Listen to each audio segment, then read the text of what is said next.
Letchaknow. Letchaknow. Letchaknow.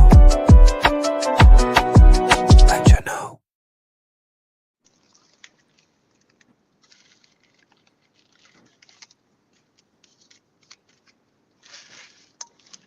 Time for the intro, brother.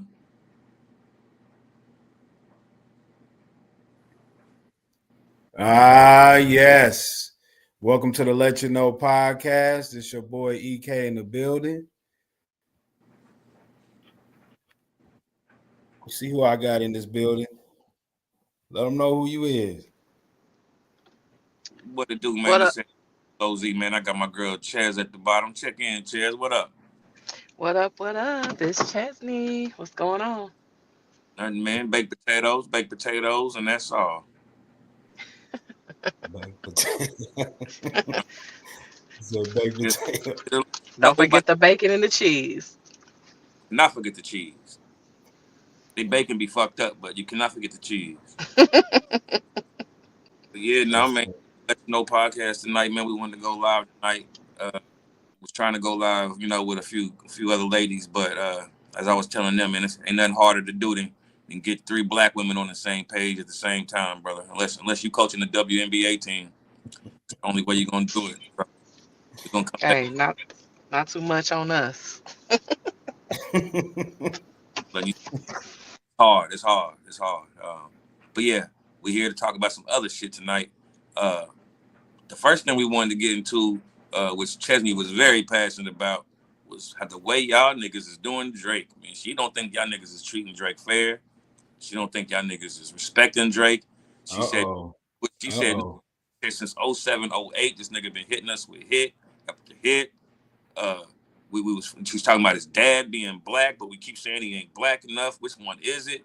Chadney, man, tell him how you feel. Tell him why you mad. Tell him why you mad. I'm not. I'm just saying, like, I just think that it's weird how all of a sudden, like, I don't get me. I like, Kendrick Lamar and I like Drake. I like both of them, but I don't like the way that how people are just like dismissing Drake, and now all of a sudden everybody's on the Kendrick Lamar bandwagon with like trying to make it seem like Drake just ain't been that nigga or whatever you want to call him for the last what 15, 16 years. Like Long, every single, huh? them are longer than that. Right, that's what I'm saying. Like he's put out so many good songs. He's creative, and okay, maybe he outsourced on a few songs, maybe all of them. Like who doesn't? So he's doing what everybody else does in the industry. Um, Kendrick Lamar, he's a great artist as well. But like I said before, ain't nobody ever been in the car that I know of, not with me, and said, "Oh yeah, put on that Kendrick Lamar album." Like his albums just weren't. I don't recall anybody even speaking on them. The things that he talks about in his music are very deep. It goes over a lot of people's heads. It's not entertaining. It's more informative and just for like a lot of really woke, open-minded people, which is not a bad thing. He just didn't appeal to the masses. Where when Drake put out a song, every old, young, black, white, all cultures, everybody could enjoy his music. Well, let me ask you something. Why do you Mhm. think that is, though? Why do you think people just turned on Drake the way they did? I mean, because Kendrick Lamar put out a cold ass couple of them, two cold ass diss songs. And I mean, the music was Mic right, check, the y'all beat there? was right, the lyrics was right. I mean, he was just on his topic and just called him out about a lot of shit. Um, his diss songs were really Yo, good. did I lose you? And huh? You there, EK? Who, me? I Yep. Can couldn't you hear hear you. me? I hear you Can you hear now. me? I lost everything for us. I couldn't hear shit. No, I was just asking her the question as far as why you think people was turning on Drake all of a sudden. And so she was giving me her answer. You go ahead, Chase. Go ahead and finish what you were saying. Yeah, no, but those, I mean, he put out two cold ass diss songs. The music was right, the lyrics were right. He was calling Drake out on this shit as you should in a diss song. Um, and I think some of the things he said kind of made people tilt their heads, like, you know, this is right. But I just don't like the whole like he's not he's not black thing. Like, okay, yeah, like Evan was saying, he is a Canadian. He's from Canada. That doesn't mean he isn't black. His father's black, and our culture is He his have. culture. He have. Our culture. So now he's half, but typically, usually you will hear black people say, "Oh, well, your daddy's black, you're black." But now that it's Drake, oh well, he's more this side, or now we got to debate like how much black he is or how much white. Well, You know what I mean? Like let me ask you this. Let me ask you this. How many black men do you know have been in blackface? black men that I know. Yeah, how many black people do you know just do blackface?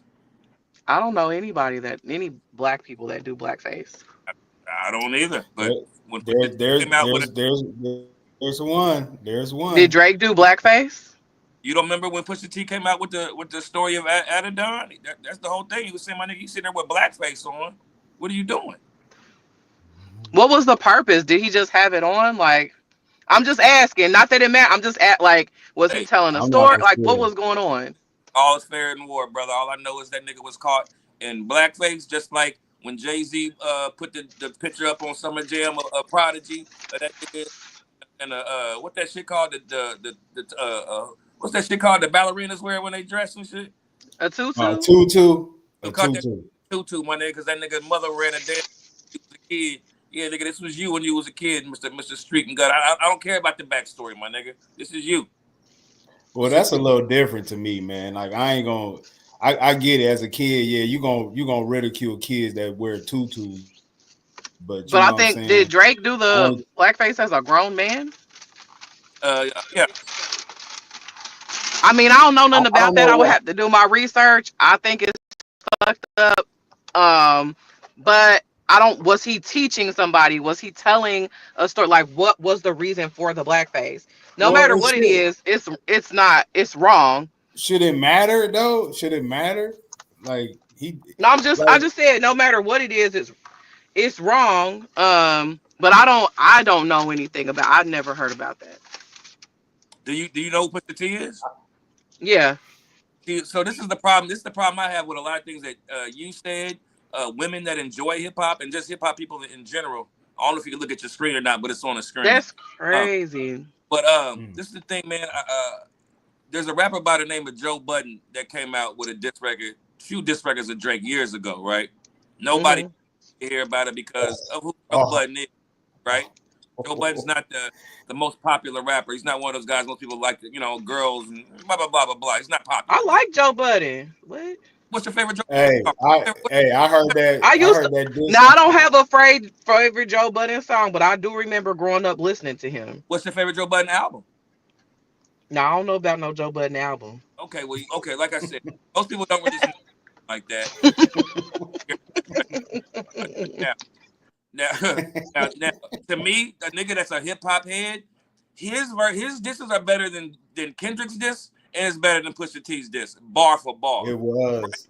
Can we get a But little It sample? was. It was. Is no, it possible to get a little sample? I can't do that right now. You know So what? Dang, Okay. I had it because I had it because I was listening to it earlier. I was like, woo, woo. I was like, woo. Hey, I was thinking about you.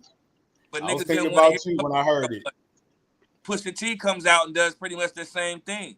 His fan base is just a little bit bigger than Joe Budden's, but some people want to hear Pusha, most people don't. But he said the same thing Joe Budden was saying in a different way. Kendrick Lamar comes out, who is popular, who people do want to hear from, and says the same thing that Pusha T said, that Joe Budden said, but he made a chorus to it, and it's the biggest song in the world. That's the thing with hip hop. The popularity is a lot of times controls a lot of shit that it really shouldn't.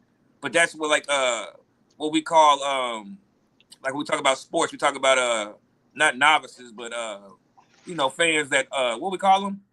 People that like what I'm out of college basketball. I'm not a fan. I'm a I don't know what you, I don't know.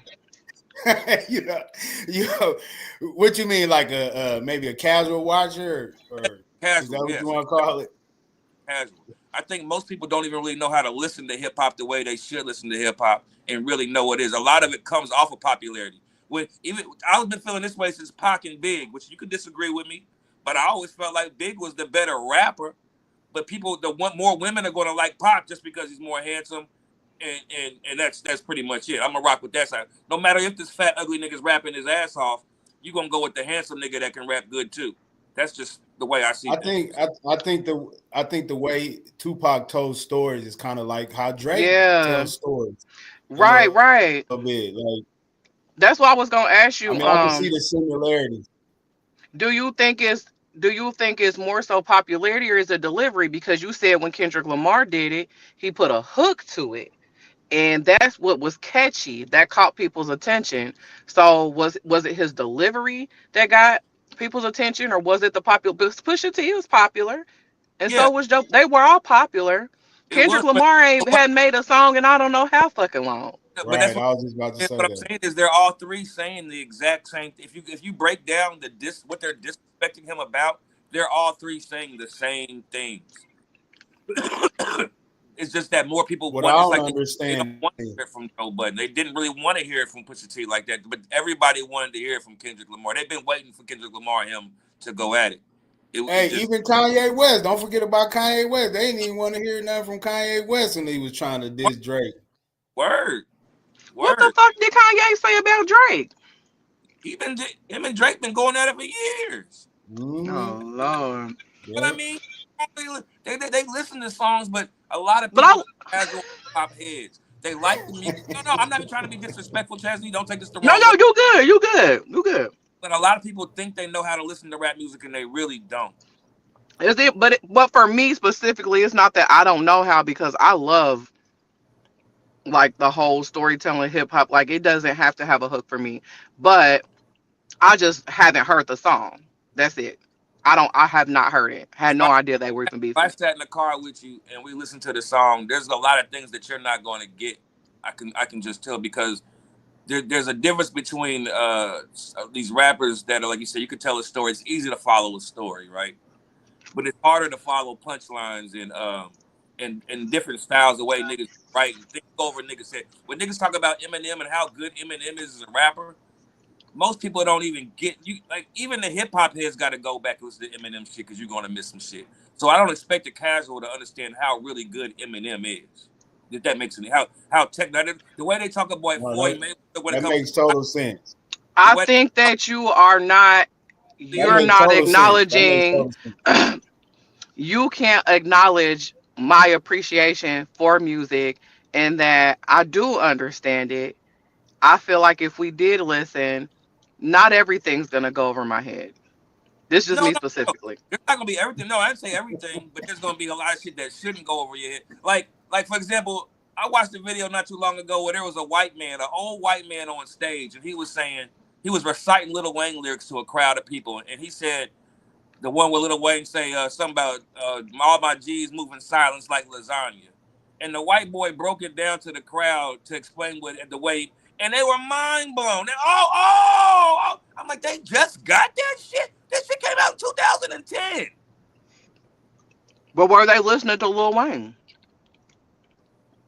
Why would they even be in this conversation if they weren't? I'm assuming they They can't probably listen. was. I don't know, but It's if you just don't, like certain songs. I mean, it's just like certain songs. You know, that you let them play in the background, but you really not listening to it until somebody actually breaks it down to you.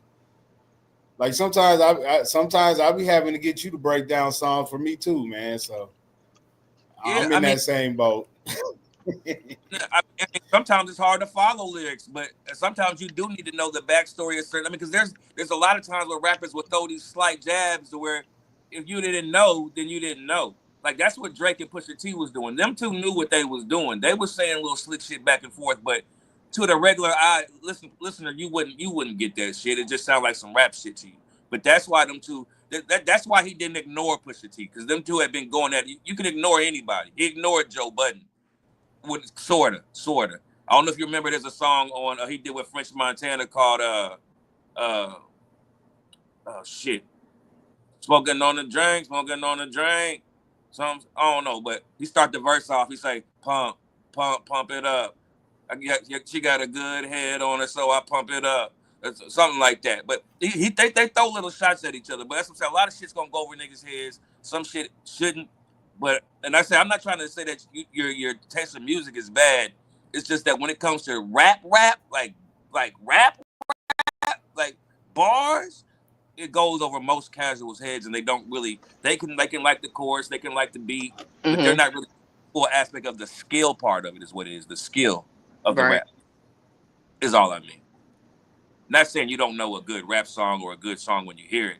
It's just that it might be even. I mean, there's some shit in that. What's that? The brand of music? What's India Irie? What do you call that music?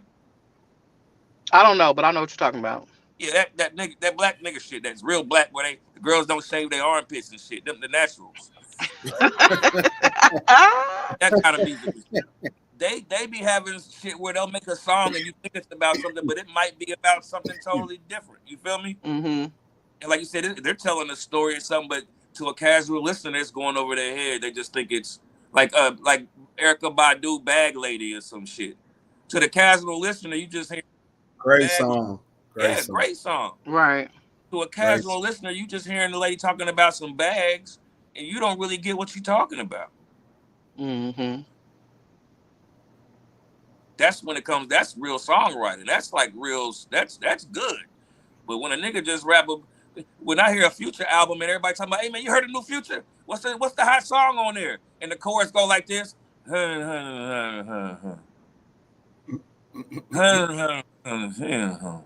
It's like what do we do? That's the hot one. That's what everybody want to hear right there. And It's almost like the ones that you can't understand the That's songs the entertainment that you can't part. understand the hottest one. But no, that's what I'm saying. That's what I expect most casuals to enjoy. And oh yeah, I like this shit. I like the beat. I can catch along with the yeah. It's funny. It's ha. We having a good time. But when it comes to rap, what Kendrick Lamar is, what Joe Budden is, what I don't even put Drake in that top tier gap. Not saying the boy can't rap, but he's not a top tier rapper like that. He can rap, but he's not on their level of rapping. No. Right. He's more an entertainer type rap. Like he's not really trying to get a deep message across to anyone, which is okay. But they just in different That's why categories. he's not black right there, Chesney. When has he ever talked about any black issues, Chesney? Are all rappers talking about black issues? We're not talking about all rappers. We're talking about Drake right now. When did something with the black community happen where Drake stepped up and said anything? Never that I can think of. Never. That's what they mean by you. You can have a black skin complexion and your daddy can be black or your mom can be black, but you know you don't give a fuck about niggas. Okay. You give a fuck about yo niggas, but you don't give a fuck about niggas as a whole. Especially not Americans. They not like us. They're not like us. Man, and that's the perfect title for that song, for real. Perfect. I got you, Evan. I get it. that last verse, last verse picked him apart, dog. He said, hey man, when you want to go to the club, you go to see Future. You go to see 21 Savage when you want to get some lingo. You go to this person when you and then he said, and before that, he said, this is what the colonizers did. They came to Atlanta, nigga, and that's what they was doing back in the day. You doing the same thing. You're not a colleague. You're a colonizer. I mean, he ripped that nigga up, bro. I mean, I don't really know how else to say it, man. He picked that nigga apart. He picked him apart. He got to perform at the Super Bowl. That just lets you know how big that song was. And I'm not even a Kendrick fan. I'm one of them niggas that think Kendrick's Me overrated. neither. Me neither. I think he's over. I think he's good, but the way these niggas hype him up, I'm like, all right, yeah, I need to chill now. But he did what he did, and he killed that nigga. But like I said, I'm not that impressed because I've seen two other niggas already do it. They just didn't get the love that Kendrick's getting. I like his songs. I like some of his songs, but yeah, I'm not the. He finally got a little album out we can listen to, a little bop to a little bit, you know. Yeah, the hard beats. Got the hard beats he rapping. But like Kendrick Lamar ain't never made me rewind no shit. Kendrick Lamar ain't never said nothing to make me go, ooh, oh. Nah, ain't never made me rewind nothing ever. But he's good. I don't know, man. I don't know. That's not like us, man. that was crazy. All in itself. That was crazy. the wave that long. When you come up, and it's still I like. You think Kendrick Lamar rap better than the Wu-Tang? Like most of the Wu-Tang niggas? Nah. Is he better than them? No, I think he can rap better. Did you ever listen to Wu-Tang, Chance, ever? Yeah. Who's your favorite guy? Who's your favorite in the Wu? There's too many niggas, but I like them. I don't know their names. All them damn names. I do like them, though. I like their music. Mine's is Ghostface. Don't do that. Can't name one for you. Want me to sit up here and lie? And just be like, oh, I've never listened to anything. I just want you to.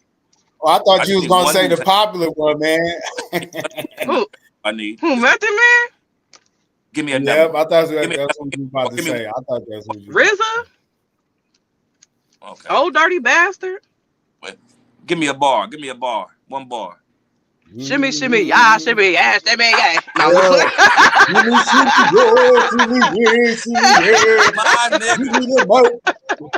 Hey, that song goes crazy, though. And Brooklyn Squad, whatever the fuck they said, that's my shit. Hey, that nigga RZA beats was hard.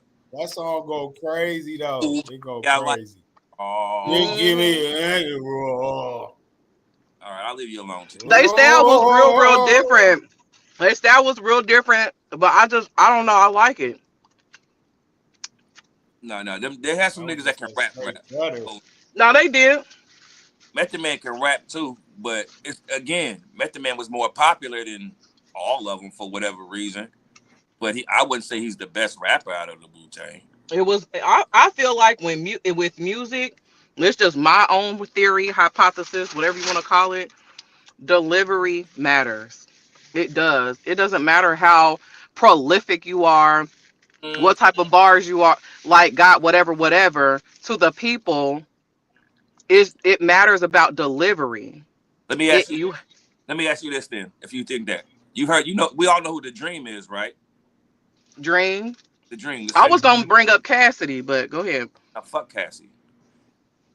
If The Dream came out with Umbrella, if he came out with that song Umbrella by himself as an artist, would it be as close to as big as it was with Rihanna? I would say no. I Excuse me. think it went diamond a couple times, I believe.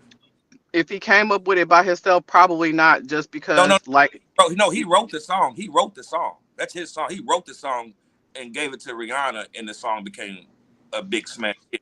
What I'm saying is, if he kept that song for himself, right, came out and with sang it, yeah, you think it would be close to as big as that?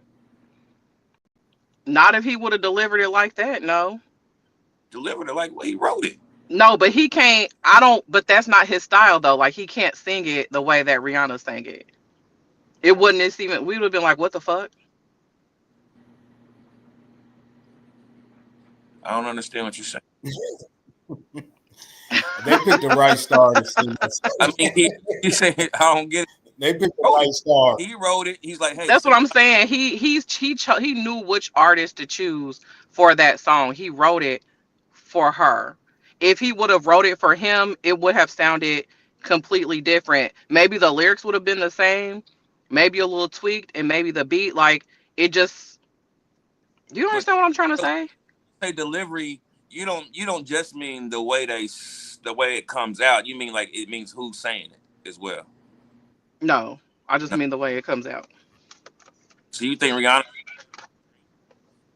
What'd you say? You think Rihanna is that much better of a singer than The Dream? It's not that she's a better singer, but it's the way that she sang the song, Evan. I'm not saying her voice is better than his. I'm talking about where she put certain harmonies and falsettos and what her voice did on certain and how she delivered the hook, everything. But he wrote that. Yeah, but can you imagine him singing it the way that she did? Yeah, he wrote it. He wrote this. No. That's what I'm saying. I don't understand what you mean. Her voice, just her voice. Her accent is what makes the song, and her voice makes it better. So, like Michael Jackson sung it, for example, what would it have done? It would have been in Michael. Okay, style. In his style, he would not have delivered it the same way Rihanna did. No, it would have. No, you're right. You're right. It'd have been totally sound, but would it have been big though? Would it have been just as big? What we talking about? It would have been big. We talking about Michael Jackson. It It would have would been have been bigger big. because it's If him. Right. It Beyonce would. that big, like I think no matter who he gave that song to, it was going to be big. But if he did it himself, I don't think it was going to be that big. I think it's a matter about who, not anybody. He couldn't have given it to anybody. But if he gave it to a big artist, it was going to do big shit. I agree with that because she was hot at the time. So why not give it to her? She was hot. Right. That's what I'm saying. I'm just saying that I feel like it's more about who's doing it. That's what I'm saying. The popularity of the artist is going to push the song more than the song itself. The song could be a dope song from the time you came off the pen on your pad, but when you sang it to nobody really bought it. Nobody ever. Well, that's cool. Then you sold it to such and such, and it became. What about old girl from here? What's the chick name from here? That song that Wale. Pretty Tierra Thomas. Sarah Thomas. That song wasn't gonna be shit till it hit the right spot. Yeah, I heard the original. It definitely. It's a good Yeah. song, but it got to the right person to make the song popular. The person Mhm. song popular. Oh, you feel what I mean? I guess. Mhm. I get what you're saying. I get what you're saying, Evan. But yeah, man. But nah, man. Kendrick. I think. Bottom line is, I think Kendrick was the right guy to do it. He had the shine on him. People wanted to hear it from him. It just didn't come. You know, sometimes this come out from left field. Niggas be like, where'd you come from with this shit? Right. He took everybody by surprise. Yeah, no. Niggas was waiting for the Kendrick, especially when he took everybody surprised on the Future one, the one with Future and the one that was the banger. What was the one? You know, do you like that? Some, if you like that. Yeah. Mhm. That was the one everybody. That's what caught everybody by surprise because that's when it was like, whoa, what the fuck? Motherfuck the big three, nigga. It's just big me, nigga. Mhm. That's when I Mhm. was like, whoa. Yeah, but I didn't really. I like this one better. No, it is better. I'm just saying the first the Future one is the one that caught everybody for surprise. We Yeah. was primed up for that thing. Now they was going back and forth. We was ready for that. Now, Maybe like J. Cole woke him up. Maybe J. Cole woke him up with his before that. yeah, they was going. He the Remember, they one was that going back and forth. So yeah, he the it one wasn't that a brought up surprise. the big three reference. Right. Like I don't know how big a hip hop head y'all is, but when the Blueprint came out and Jay-Z and that takeover, I think it was song number 2 on the album, and that nigga get to the second verse and he say, "Ask Nas, he don't want it with Hove." No, it's like whoa, what the fuck? Where the fuck that come from? She came out of nowhere, nigga. We ain't even heard from Nas in like 6 years, nigga. And this nigga Jay-Z come out of nowhere, shitting on him. And I was like, what? That's why I rewinded. I was like, whoa. What did that nigga say? Nas? Sure did. Man, you got a great memory. I can't even remember sometimes what I eat for breakfast. And you could quote verses like that on point. Damn. Hey, bro. I love this shit, dog. I love this shit. I can't even listen to. I can't listen to that without some sort of lyricism, dog. If you ain't rapping, you can still be a good artist, but I'm not that impressed. You got to make me say, ooh. I listen to battle. I used to be like And that. I think that's how our generation is anyway. Like, yeah, we listen to modern day music, but when we hear, like, when I heard Doechii driving in the morning, heard that was my first time, and I'm like, who is this? Where did she come? Like, I done downloaded her whole album on Apple Music. I listen to it all the time and everything because that's the type of rap or music that we grew up listening to. And I watch battle rap too, Evan. I used to get lost on a rabbit hole Mm-hmm. listen to battle rap. I don't so much no more, but every now and then somebody will share some. I love battle rap. That's the. I used to love it too. That was like the best thing going at the time too. But now it just it don't seem like not saying that they still don't have skills, but it's like it ain't out in the forefront It's like it more used to be. Like this music. This rap now is more emotion than skill. Mm-hmm. It's all about making you feel sad or turned up or high or whatever the fuck it is. You feeling something, but the skill part of it, as far as that pen and writing, is very limited these days, bro. Very limited. Mm-hmm. I That's why. agree. I That's why agree. Drake looks so great. That's why Drake looks so great because he can write. Most of these niggas can't write.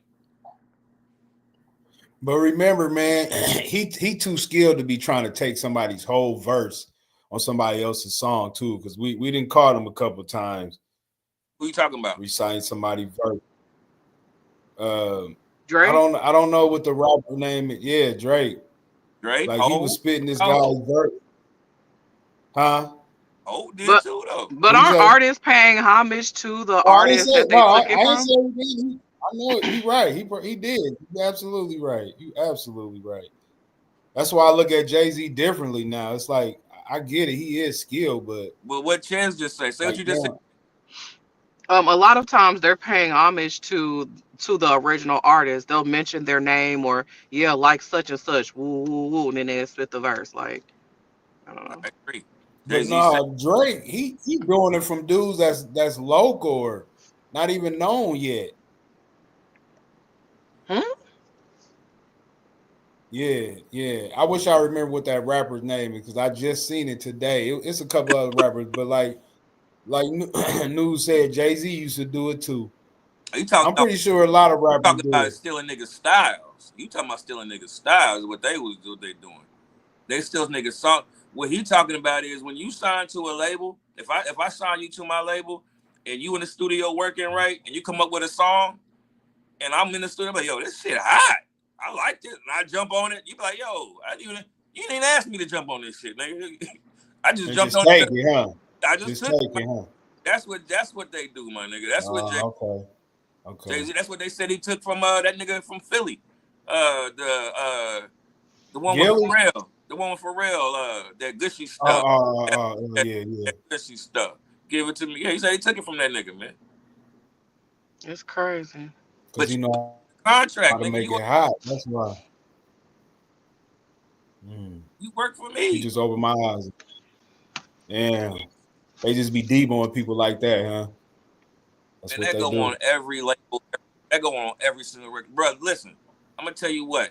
If T.I. comes in the studio and I hear shoulder lean in that motherfucker, nigga, I can take it if I want to, my nigga. That's mine if I want it.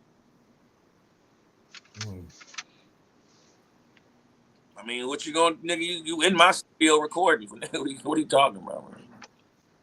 Signed under contract, my nigga. Just like them niggas selling them jerseys. Yeah, that jersey say your last name on it, my nigga. But you signed right here for $20 million. So I'm gonna sell 20 million of these jerseys, nigga. Damn, that sound cutthroat like a motherfucker. It do sound it, but I mean, so speaking of cutthroat, I said y'all heard about all these planes crashing and shit, right? Yeah, I just scared to travel. Seen one today. Saw the one in Toronto that they said they offered everybody 30,000. I saw that. No, I didn't see that. Yeah, everybody that came back, they said that they offered them 30,000 not to sue. I'm taking the 30 G shit. What? On my soul. What? Or go ahead and sue and try to get more? Nigga, what? Yes. Right, okay. Right. That's an automatic win. I have to have me a good ass lawyer. A good lawyer for what? The plane crashed with you on it and you survived. What? All you need is your plane ticket. I was there. Nigga, as soon as I and not to get hold on. Not to get off the subject, but today I seen on the news how there's so many potholes out here. We could call the city and try to get some money off of them too. I'm like, they'll pay for your repairs. They'll reimburse you for your repairs. Yeah, that's what I heard. No, you will. It's gonna take 20 months to get it. Yeah, it takes a long time. But so I want to go back to my original comment. I'm just in a state of a motherfucker ain't never had $30,000. So y'all excuse me out there in the comments. Well, I'm sorry. What about you? You taking the 30? Nah, but I would if I have if there's an opportunity to get more money, I'm definitely trying to get more money. Well, yeah, I'm definitely like there was about 60 people on that plane, I think. 60 something people on that plane. Nigga, you getting $1 million or more, trust me. Emotional distress. You going emotional distress. all kind of distress, nigga. You're going to eat, my nigga. The least you're going to make is $1 million. Yeah, they need to come on in. And here you go. You take 30,000. Me and Eric go ahead. We wait for our lawsuit to come through. By the time our lawsuit money come back, guess where you gonna be at? Matter of fact, let me ask you, not to be in y'all business. Did y'all make over 30,000 in taxes this year? Hell fucking yeah. All righty then.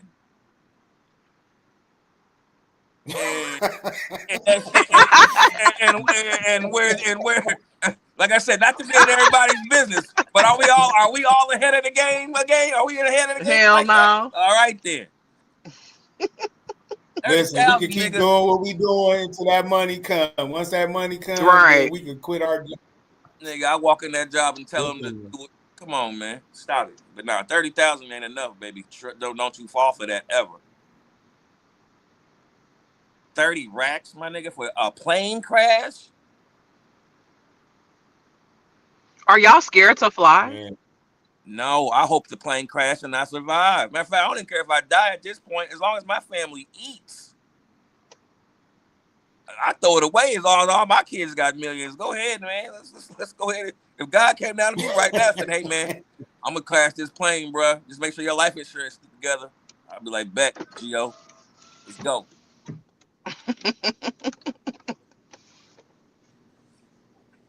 I'm nervous. I got 2 trips coming up, and I'm a little nervous, but I think I'm still going. You definitely should be nervous. Because they said I'm cool with the plane like falling on the side or tipping upside down or something like that, but I don't want to fall out the sky. I just don't. You might want to look at the stats recently because the stats are crazy right now. These planes are dropping like never before, man. Yeah, Eric, I ain't even trying to what I heard either, was yeah, right. Stuff like what I heard somebody comment or say was that this is not the stuff like this happens more frequently than we think. It's just being heavily reported on for some odd reason. Nah, well, that's worse. What I heard. I don't know. That's even worse. That means they covering up. I have something. No idea.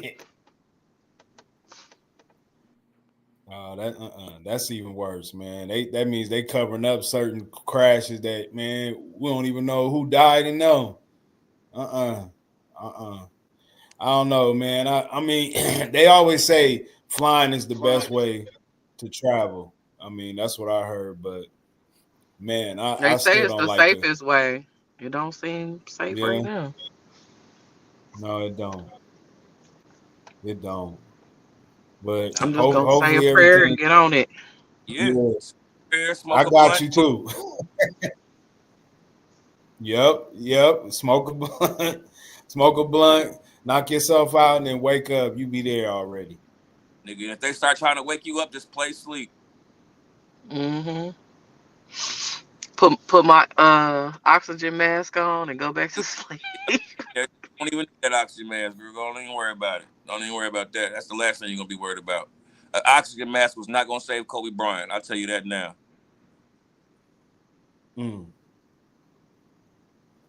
Yeah, I heard he was persistent on flying. Regardless, nigga, that motherfucker started going down. Arab did one of these was not going to help with the way he said that nigga's body was dismembered.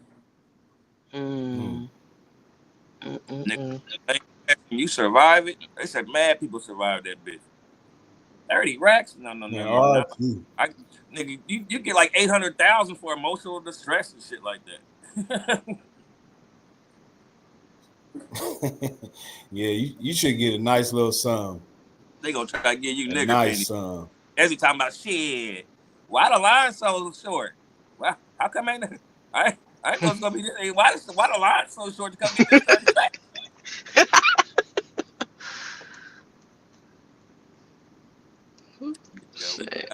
Decided we gonna go ahead and wait it on now. Our lawyer said we get 800,000 just for emotional distress. He didn't say nothing about the physical disabilities I have now, the PTSD I have of flying now. And I'm hopping in line with y'all. Fuck that. No, you made your choice. I took it back. Matter of fact, I changed my number after you told us that. I changed my number. I blocked you. Hey, dang, already. Nigga, You listen, know, 1,000 people gonna be calling once that money come out. Once that money come out, everybody gonna be calling. nigga, I was trying to slide and fall all winter. I've been trying to hit my head so hard. What? You heard me, nigga. Every time I walk into a store, I've been trying to slide on ice and hit my head. I'm waiting for my lawsuit. God damn it, I'm waiting. Mm-mm. I have a question. What's the question? So, um, I saw a post where, or a comment under a reel, and the guys was like, women, not women, people are not dating for love; they're dating for survival. And I was kind of like, but can't two Oh, things be true though? But can't two things be true? And not necessarily is it survival? Like why can't I date for companionship and for love and to really want to like love and care for a person, but also want that person or both of us to be good and stable or in a good position financially so that we aren't why do we need to be in love and be in struggle? That was gonna ask. I was gonna ask you why people even do that in the first place. Why struggle together? Why don't y'all just break up, come back together, and y'all get y'all shit together? I never understood why two people that are struggling that can't come up together stay together. Like we can't get this right. We need to. It's like a team. A team's not going to keep you together. Team will be like, hey yo, we need to make some trades. Yeah, hey, coach got to get Right. This is not working. trades, man. But people will just stay together, damn, see? suffer. And I understand people. I love them, but it's just like, yo, this ain't working, yo. This ain't working. Right. I love you, but look at our life. Look how we live. Like this is not I I don't know. I think But plenty of women in the past just because I felt like I was better off by myself. Like mhm. the hindrance of having a woman in your life slows you down, especially when you're young. Like you got to be in at a certain. They want you in at a certain time. You know what I mean? Or vice versa. Women Yep. probably feel that way. Young women, they don't want to get tied Right, down. right. Well, I mean, something else. True. If they don't know any better, it depends when you catch her. Depends how many miles she has on her when you catch her. Oh Lord. You catch her with low I mileage, she mean, won't. to answer your question, You catch her with low mileage, she'll stay yeah, with you to forever, answer man. your question, you said low mileage. Not Yeah, necessarily. yeah, yeah. Well, Depends on the not mindset. necessarily, but you got a 90% chance of her not even wondering what no other dick is about, probably.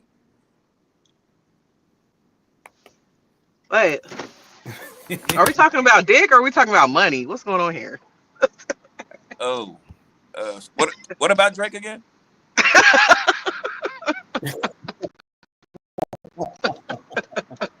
Wait a minute. They're not Um, but I do agree. I was agreeing with you on as far as like if you catch a chick, she's younger, she ain't been with too many motherfuckers, like, and y'all both struggling, like she gonna stick around for a minute. It might be years trying to make okay, we trying to get it together. Okay, this, we trying to figure it out. Okay, we gonna do this and keep trying and keep trying and keep trying. Then eventually it's like, look, man, we've been doing this for 10 years. I'm done. Like I can't, we ain't getting nowhere, we ain't making no progress, or I've made progress, but you're still stagnant, or vice versa. Like it's just not gonna work.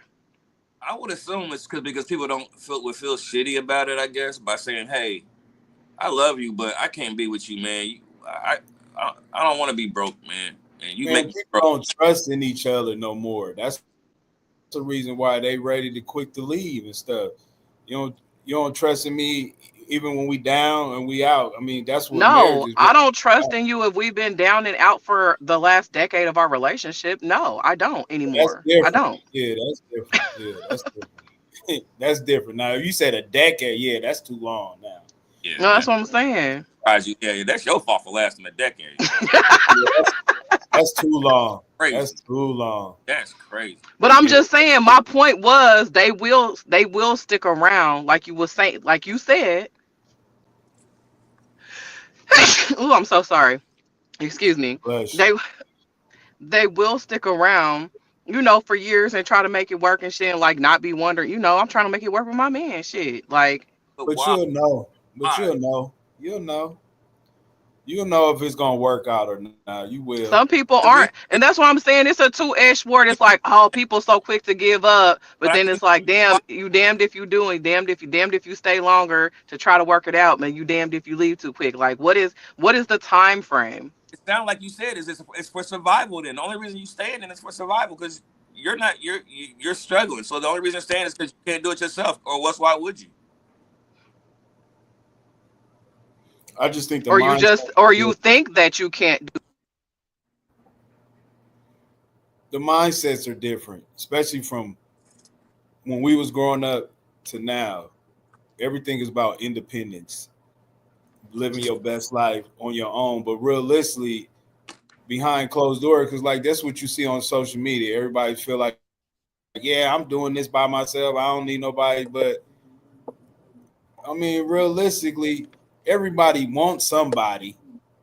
They can't sit up there and act like they don't want somebody.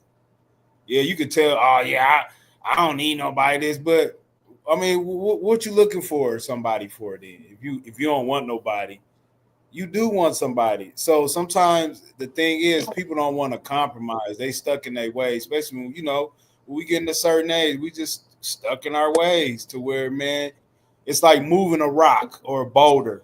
It's like you're not gonna be able to push it unless the rock starts to move itself along with you. Then you're gonna make progress. Other than that, man, shit, it's like moving something or a wall. Like you can't push no wall with your bare hands. You're gonna have to use like a hammer or something to break that shit down. That's gonna take a while, but I'm not going to try to push a wall. I'm just going to leave. and you should. I mean, if like you said, man, if it's not working out, and especially if it takes a while, like 10 years, 5 years, that's a long. 5 years is a long time. If you ain't happy in 5 years, like come on now, it's really time to go. Hmm. I think sometimes people just be waiting for the out. They need something to get out. They just don't know. I think it's a tough conversation for people to have. That's true. Like to say, hey, you didn't do nothing wrong. You know what I mean? You didn't cheat on me. You didn't not make dinner. You did not do laundry. You're not messy. I just don't want to be with you. I think that's tough for people to say to people because that does suck. It's not hard when you're fed up. I mean, I know. I've asked you to do, I've asked you to do this and this, or this is where I thought life was gonna be, or this is not what I imagined, this relationship or marriage or whatever would be like. We've gone over this time and time again, and it just doesn't seem, this is not what I want anymore. I love you, I care about you. I'm not in love with you anymore. I don't want to, this is not the life that I want to live. She's had practice. That's not the first time you said that.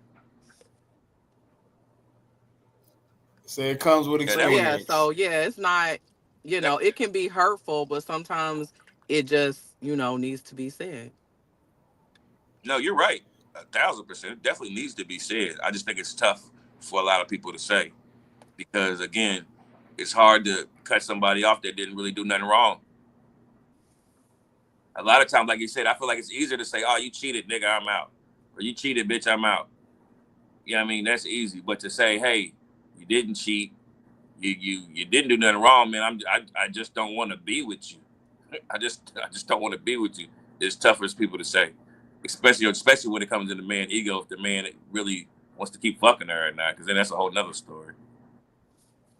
Hmm. Or maybe he or she is in love. You know what I'm saying? When you in love with a person, and somebody ain't in love with you. That's a tough deal. That's hard. That is. No, That's hard. I rather a woman. I rather me like the woman a lot and her be in love with me. I like it like that. It doesn't work like that though. I think it Most is. relationships work. I've had this conversation before. It seems, I could be wrong, like most relationships work when the man is more in love and loves you more, likes you more, whatever. Not that you don't love her like him, but the level is, he may be just a little more obsessed or whatever. I don't know if obsessed is the right word, but In my experience, I feel like those are the guys that women complain about the most. I get that more than when my man. Oh my god, he calling me again. Are they in a relationship or are they like dating or talking? Like, what is Well, married, that ain't love. dating, That ain't love. all levels. is she in love with him usually? That sounds like she's tired. What I mean, a lot of time is the man that's overly, that like you said, that's in love like that. For whatever reason, he doesn't get treated the way you're saying. Like the women don't really like it. Like I'm sure they like it for a certain period of time, but it's almost like it gets annoying at some point.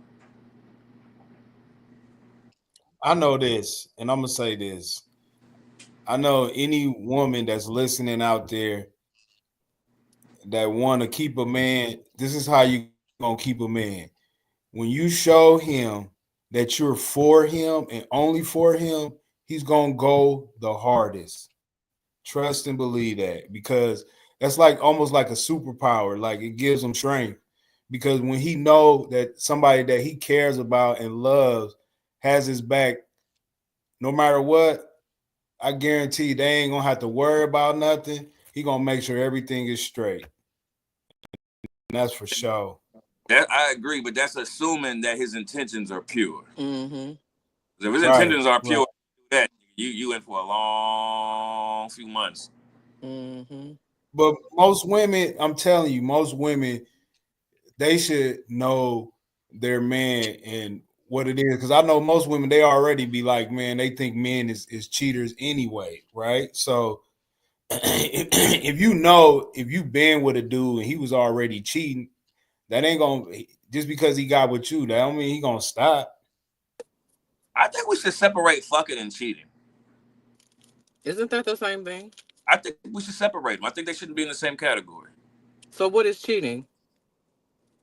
Like spending time and quality time with some, like really like having another family, or you know what I mean, really spending time with that woman, taking her out and hanging out and shit like that. Being seen in public is cheating. But if you just fucking something behind closed doors and yeah, he was fucking some girl, bitch. That's it. Mm-hmm.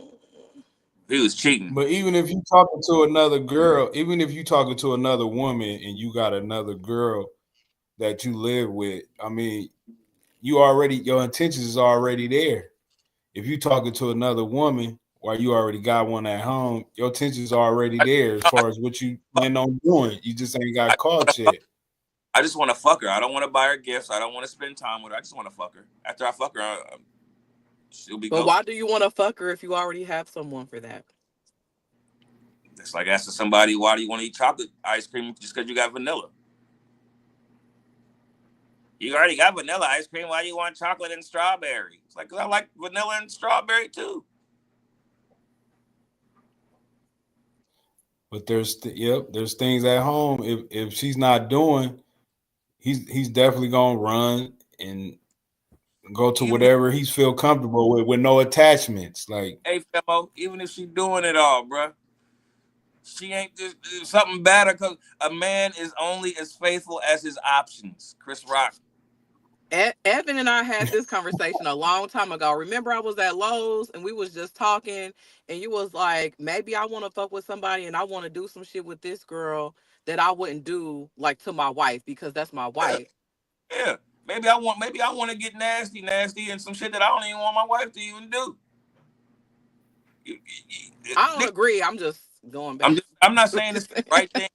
I'm just saying I just feel like sometimes, I mean, this might sound outrageous, but I just think there's a separation between cheating and fucking. But of course, we're gonna put fucking in the same thing because you stepping out. But sometimes you fucking something that you don't. Bitch could die tomorrow. You ain't going to the funeral. So what if your wife just wants to try a different flavor? Now stop. Now here we go. Now she's not being a woman. Now she's being a man. yeah, okay, yeah. Because here's the thing: any woman that's messing with another man, while they messing with another, if she messing with two men at the same time, that's a red flag. That's a turn off. I'm just gonna keep it real. So messing with two women at the same time ain't a turn off either. I don't know. It don't seem like. It seems like women like them type of niggas. It's like players. I'm just curious. I'm just picking your brain. That is true. That is true. That is true. That is true. I'm not saying all women, but I mean, think about it.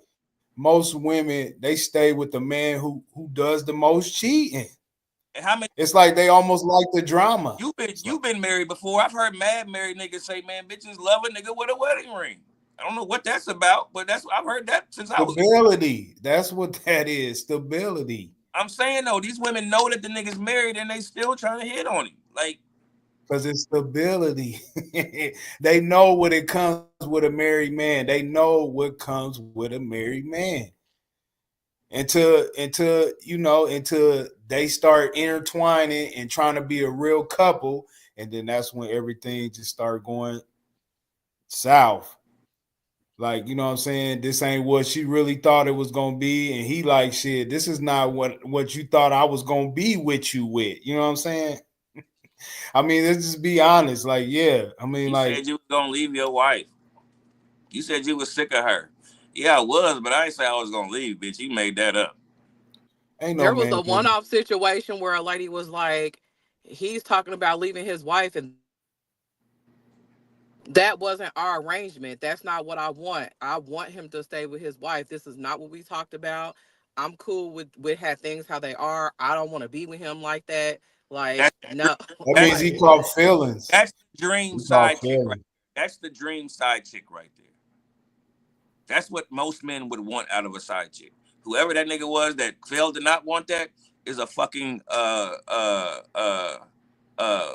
what's the word? Anomaly. He mhm. fell in love. He fell in love. That's what it is. He fell in love. He got too comfortable thinking that, hey, this is what it's gonna be all the time. And no, it's not. It's not gonna be that way. And then when he find out it's not, then he's ready to come back. He gonna start running back. Now, one thing I do think is weird and I don't approve of is side bitches or side niggas being faithful. It's like That's yeah. Cause that's what? or like if I'm married and I got a side bitch and my side bitch gets a number and I find and I'm chilling with her and some nigga call her, I can't get mad. I can't get upset. No, Side but bitch. they will get mad if I you the know, side chick and you want to fuck with another nigga. I That nigga know. gonna be mad. That's crazy to me. To me, Yep. crazy. Of course, like Eric said, if that phone rings and I'm there, I might look at you different. I might have lost a little bit more respect for you, but I can't be mad. No, you can't be. But at the same, you got to know what you're getting into too, as well. So if he know that y'all just friends and y'all connecting, of course she gonna have somebody else calling her. You know what I'm saying? A woman always gonna have options, regardless. I think They the gonna whole have way more situation is options than fucked men. up and messy. What you mean? What you mean? If you don't know how to be married, you just shouldn't be married. Marriage is for a man and a woman. Two motherfuckers. Not me, you, them, and them. So if marriage is not for you or it's not what you thought it was gonna be, and you can't stick to what marriage is supposed to look like, then you just shouldn't be married. I heard something today. Um, it was it was on it's a BET thing. It had David Banner, uh, Kirk Franklin, and some R&B nigga named Balt. I think his name was Baltimore or something. Jacob Nah, Lattimore. yeah, he from the Shy. Thank you. Remember that TV show, The Shy? I didn't watch it. I'm sorry, but I've heard Was of it it. Emmett? What was his I didn't character's I didn't name? watch it either. I don't. Oh, well. He They was had the a main character. He was the main character, light skinned guy. He was the main character. like yeah, but anyway, they The had like a Shy. type like podcast type thing, and the opening thing caught me where Kirk Franklin said he said if you're getting married and the first time that you decide to start settling down with a woman is the first time that you ever decided to settle down. He said you already making a mistake right there, and I was like, damn, I never thought about that, and I was wondering how many people make that mistake.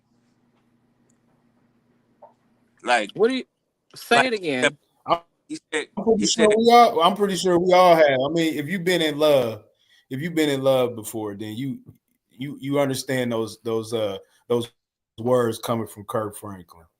he said, But Absolutely. yeah, there has to be a first time. but he's saying monogamy basically. If you never practiced monogamy before in a past relationship, and you Okay. time you decide to practice monogamy is with your wife, he said you've already fucked up. Right. Okay. And that makes more sense. Okay. Yeah, maybe I didn't use the right words. And I thought, damn, and I wonder like how many people make that mistake. How many people have never practiced monogamy, have never been in a relationship where they were just with one person? Yes, and then finally found that person, and then married them and decide, and this is the woman I'm going to be. I'm never going to cheat on this woman. I've never practiced this before. I've never actually done it, but I know for sure I'm never going to cheat on this woman. Yeah. But that's the whole agree reason with why that. marriages don't work. Because do you see that logic? What you saying? When you got that mindset and you try to build a relationship with somebody, eventually you're gonna go back to that person that you know. You know what I'm saying? It is, especially when if y'all get into like a heated argument or something like that. If you already had that mindset going into your relationship, man, there is no way you're gonna stop that person from doing what he been doing. You know, it's just a matter of time, like you said. So it's tough because that's the mindset of everybody. Mostly everybody has right now when they're trying to, when they're trying to be in a relationship with somebody. That's why relationships don't work because everybody already got that mindset. So it's like shit. I could rather be by myself than try to give effort. And it's like you got to give effort in order to be in a relationship with somebody. You just do.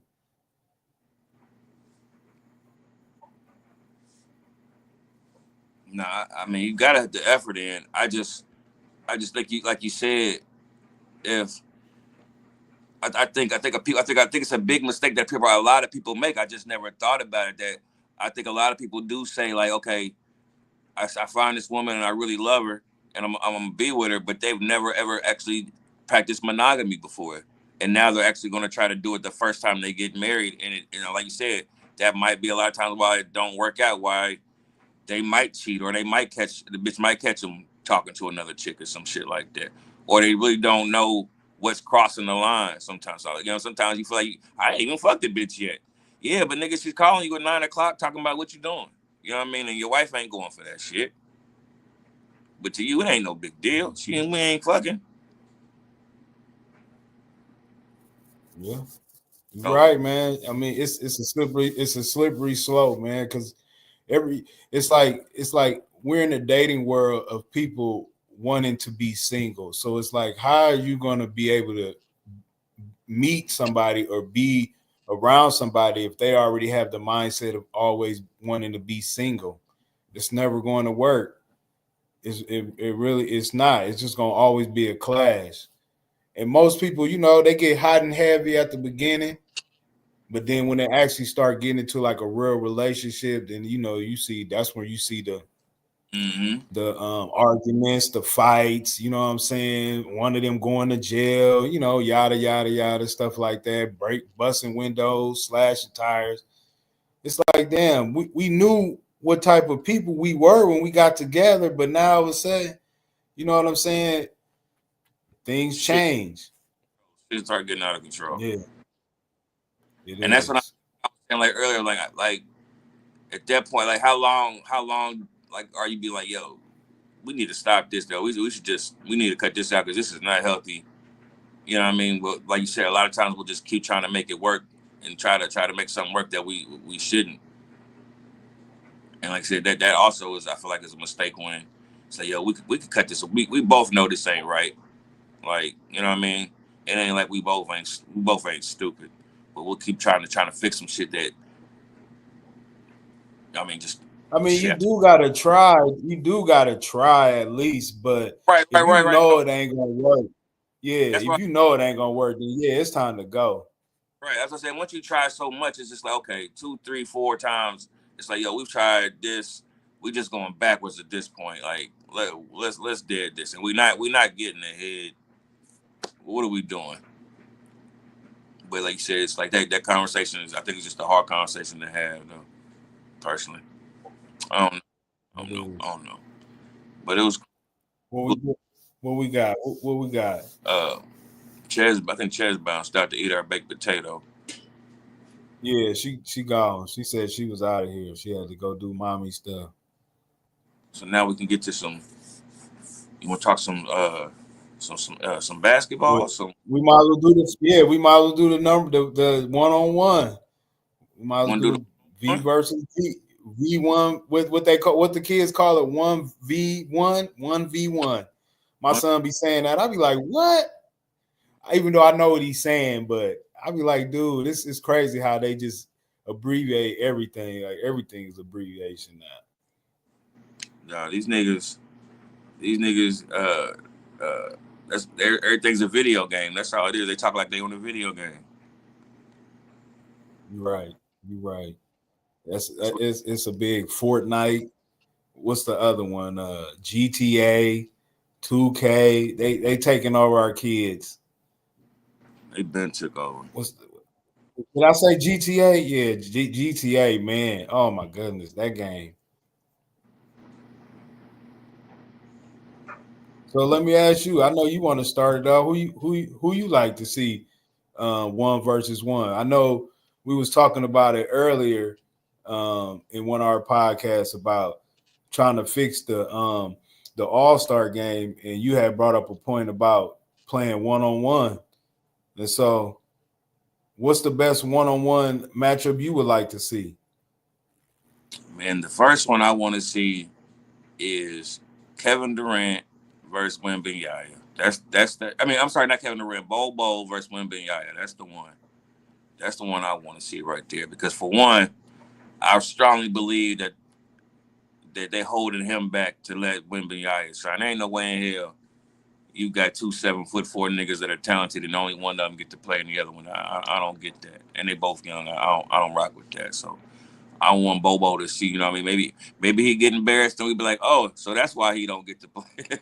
You know what I mean? Or maybe. I'm still baffled on the reason why he not playing, but I did see him play the last game they played too. He been getting some significant minutes lately too, though. Who, Bobo? But now Wemby out. Yeah. But now Wemby out for the season because it's crazy is that the matchup you wanted to see, Victor Wembanyama end up being out for the season, and they end up playing the other day and stuff. That's crazy. They could have ended up playing against each other. That's why I said, man, the NBA kind of lost me, man, because all the matchup, everything I wanted to see is just disappearing. Everything I wanted to see Luka, you know what I mean, win the championship in Dallas from, you know what I mean, from scratch to finish. They took that away from me. Then I wanted to see KD. I wanted to see Phoenix versus San Antonio in the playoffs this year. When Miyagi gets hurt, took that away from me. So that sucks. That really sucks. I'm really disappointed about that, man. I'm disappointed that he ain't gonna be in the playoffs. That's like robbing us right now. That's where I'm at right now. I don't feel good about it. What about you? My one versus one was the one that you said is KD versus Victor Wembanyama. I want to see that matchup. That was always a good matchup to me. Even Giannis versus Victor Wembanyama, that would be a good matchup too. Just the styles that's clash differently. You know what I'm saying? He's more of a post player, you know, and Victor's more of a perimeter player. So that would be another good matchup I would like to see too. And I noticed you got James Harden and Luka Doncic going against each other. You want to see that matchup? Oh yeah. They both say they both don't play defense. You know what I mean? So that's one thing. And they both say they play so similar. When they say, a lot of people say that, you know, he the white James Harden. We've seen this before. Da da da da da. So I thought Cade Cunningham was the black Luka Doncic. Remember they were saying that coming out of college? James Harden came first, so they say Luka Doncic is the white James Harden.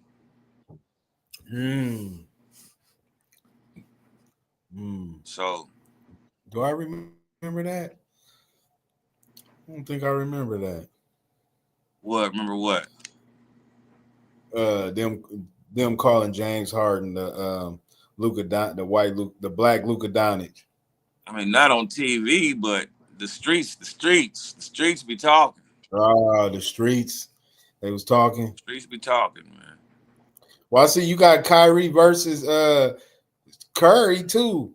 Yes, that's the matchup I feel like everybody will want it. That's the matchup niggas been talking about for years now. That's not nothing new. They actually played today and stuff, but they wasn't even guarding each other. They weren't guarding each other at all. Stephen Curry, he had more big men guard him than guards. Yeah. I don't want that. I don't want that. I want the real deal. And Jimmy Butler is a problem with Golden State. I didn't think that was going to work the way it's working, but man, they look pretty good. Not saying that they're going to do anything in the playoffs, but they do look good. They look like they already in chemistry mode together. Because the only team that they lost to is the team that they beat today, which was Dallas. Since Jimmy, they 5-1 with Jimmy. Well, you know who won today? They did. Golden State. They blew them out. Good. They blew them out. And Anthony Davis and Lively and Gafford, they was all on the bench just looking disgusted, like they didn't know what to do. Because it started off. Yeah, it started off. Dallas was looking good starting off, but then for some reason, man, Golden State, they just started playing defense and they just couldn't score. And Curry, he just exploded. He literally went off in the second quarter. It was a wrap after that. It was after they went up 10, it was over after that. Then it wasn't even close after that. Terrible. Oh no, man. See, nah. I just want them the niggas to feel everything. I want them niggas to feel everything bad. They deserve everything bad what they did to Luka. Oh, they is. As long as they guys are sitting out the way they are, they will feel it. Because right now, what they look like a team either in the play-in or maybe on the cusp. Do you know who Dallas plays? You said what? You know who Dallas plays on Tuesday? Yes, I do. You know they've been hyping it up. You know they've been hyping it up. They already got the Lakers. They already got the Lakers by 7.5. And fans, I will be talking about that game on Tuesday, so check it out. So I can give you my latest bet on that game. Oh, baby. Man, Give Dallas me 40. Ain't gonna do nothing, Give me 40. Dallas ain't gonna do nothing. They might make it competitive, but hey, Lakers gonna probably buy the shit out of them. You know how they be like, yo, Luka done scored 40 on every team. You might get 40. They say he scored 40 on every team on the NBA, except one team, the team he played for. Now I can get it. Now I can score 40 on everybody. Yeah. Oh yeah. If you think the Lakers is not gonna give him the green light on that game, y'all don't think that. The nigga killer will be full of fact and full of I listen. I already know they're gonna force feed him the ball every time. Like if he don't shoot the ball, they're gonna make him shoot the ball. They're gonna make him have a career high on Dallas, dog. Because I already know what it's gonna be, and it's gonna be in Los Angeles. Woo! All right, stop. You're getting me too excited. Hey, you get me too excited, man. Shit. They want to. Nah, hey, listen. It's closer than you think because it's closer than you think.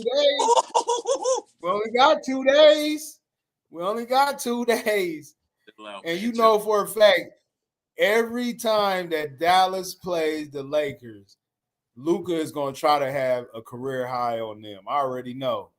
He going to make them wish they never traded him. I know that. I can see that happening. Come on.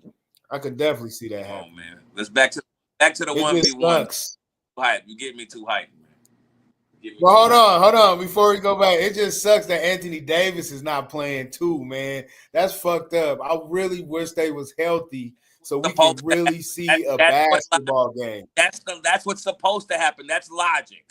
That's what's up. Street clothes is gonna be in street clothes. Luka, fat or skinny, is gonna be on that. Fat, skinny, or hurt, he gonna play. Yeah, you're right. You're right. You're right. So who else you like for a one-on-one? So another, I was over here pondering. a lot of people said they wanted to sub out Donovan Mitchell for SGA, but I think Donovan Mitchell versus Anthony Edwards That's a good one. is a good matchup. But people once said they'd rather see SGA play Anthony Edwards. What you think? I mean, I would like to see both.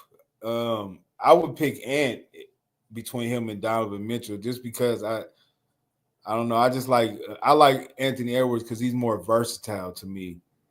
But not saying that he can't destroy Edwards because Edwards ain't polished.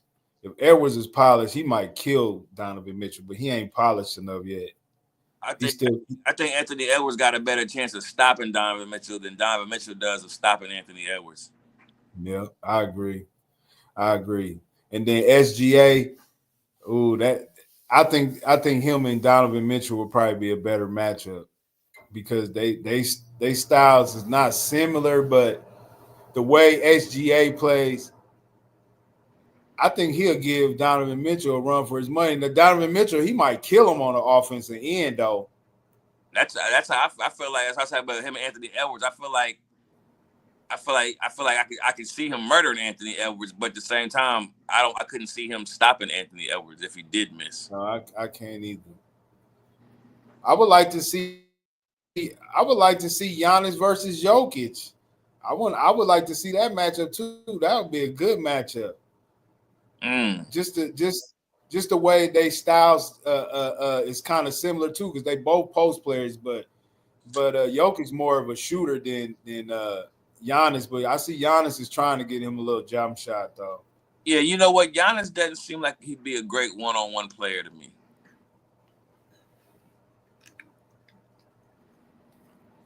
He doesn't seem like he has a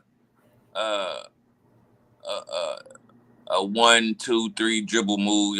Get your shot off in 3 dribbles. Like you said, his pull-up jumper ain't all that. I don't think Giannis would be a great one-on-one player.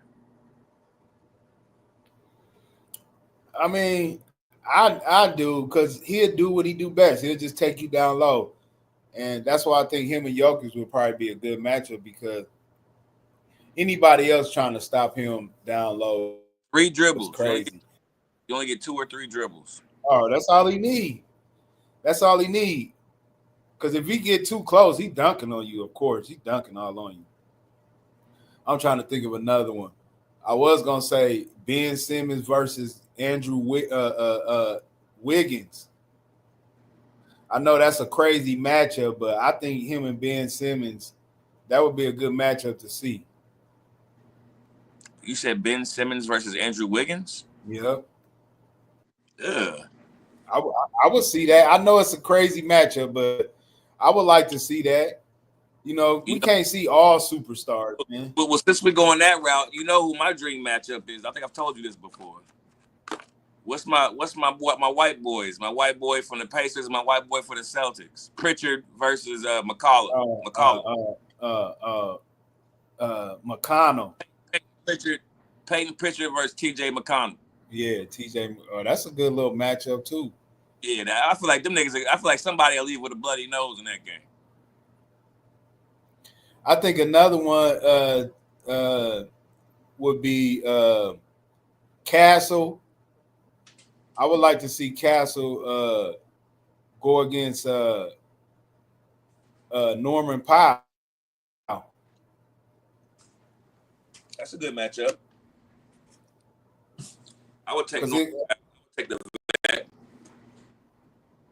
I just like Castle's athleticism. He probably Castle he probably can get the best. He probably can get the best of Powell with his athleticism, but Powell probably kill him because of his experience. Let me sub a guy out instead of Powell. Give me Devin Booker versus Castle. Ooh, that is a good matchup. I think Booker would kill him though. Think so? I do. I like I just think Booker is just too seasoned for Castle though. But Castle give him a run for his money though, because he's more athletic and he plays defense. Remember 1-on-1, 3 dribbles. Okay. 1-on-1, 3 dribbles. Don't forget that. Devin Booker getting his shut off in 3 dribbles. And homie more athletic than him. I don't know. But I would put him on a bigger name than just Norman Powell. I'd say he could take a big dog like Devin Booker. I think he could take his check. What about Cade Cunningham versus Jalen Green? I mean, that's not a matchup everybody would looking to see, but I think mismatch, that would be man. a treat. It'd be fun to watch, but I feel like it would be whoever won, it would be a blowout. Just because I feel like one's just smaller than the other. You know what I mean? Like he's way smaller than Cade Cunningham. Cade Cunningham punk him around. So let me ask you this: if LeBron was to play somebody 1-on-1, who you think it would be a good matchup against him? Playing right now? Yeah, anybody 1-on-1. Like if he decided to be in a 1-on-1 tournament, who would you think would be a good matchup against him? Kawhi Leonard. Yeah. Yeah, because I'm sitting here thinking like, damn, who would be a good matchup against LeBron? Because you would have to put somebody that's just as big as him, like Giannis, somebody, or give me like either you Kawhi said, Jaylen Brown.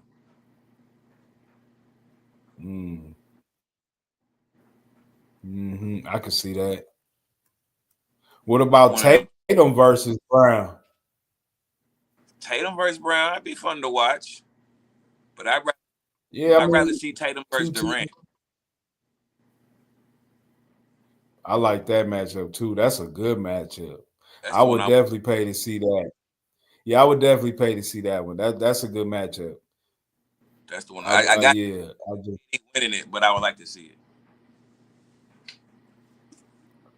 So what about Cade Cunningham? Who you think will be a good matchup versus him?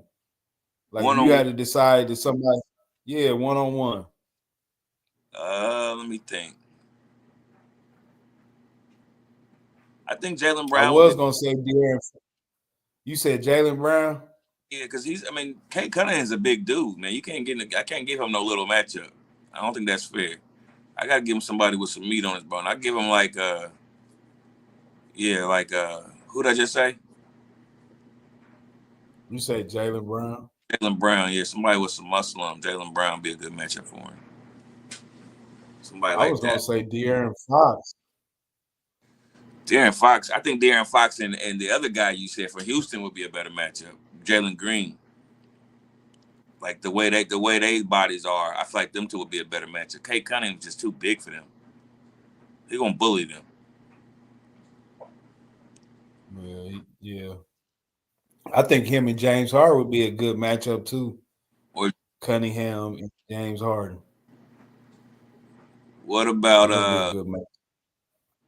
What about Jamal Murray? Huh?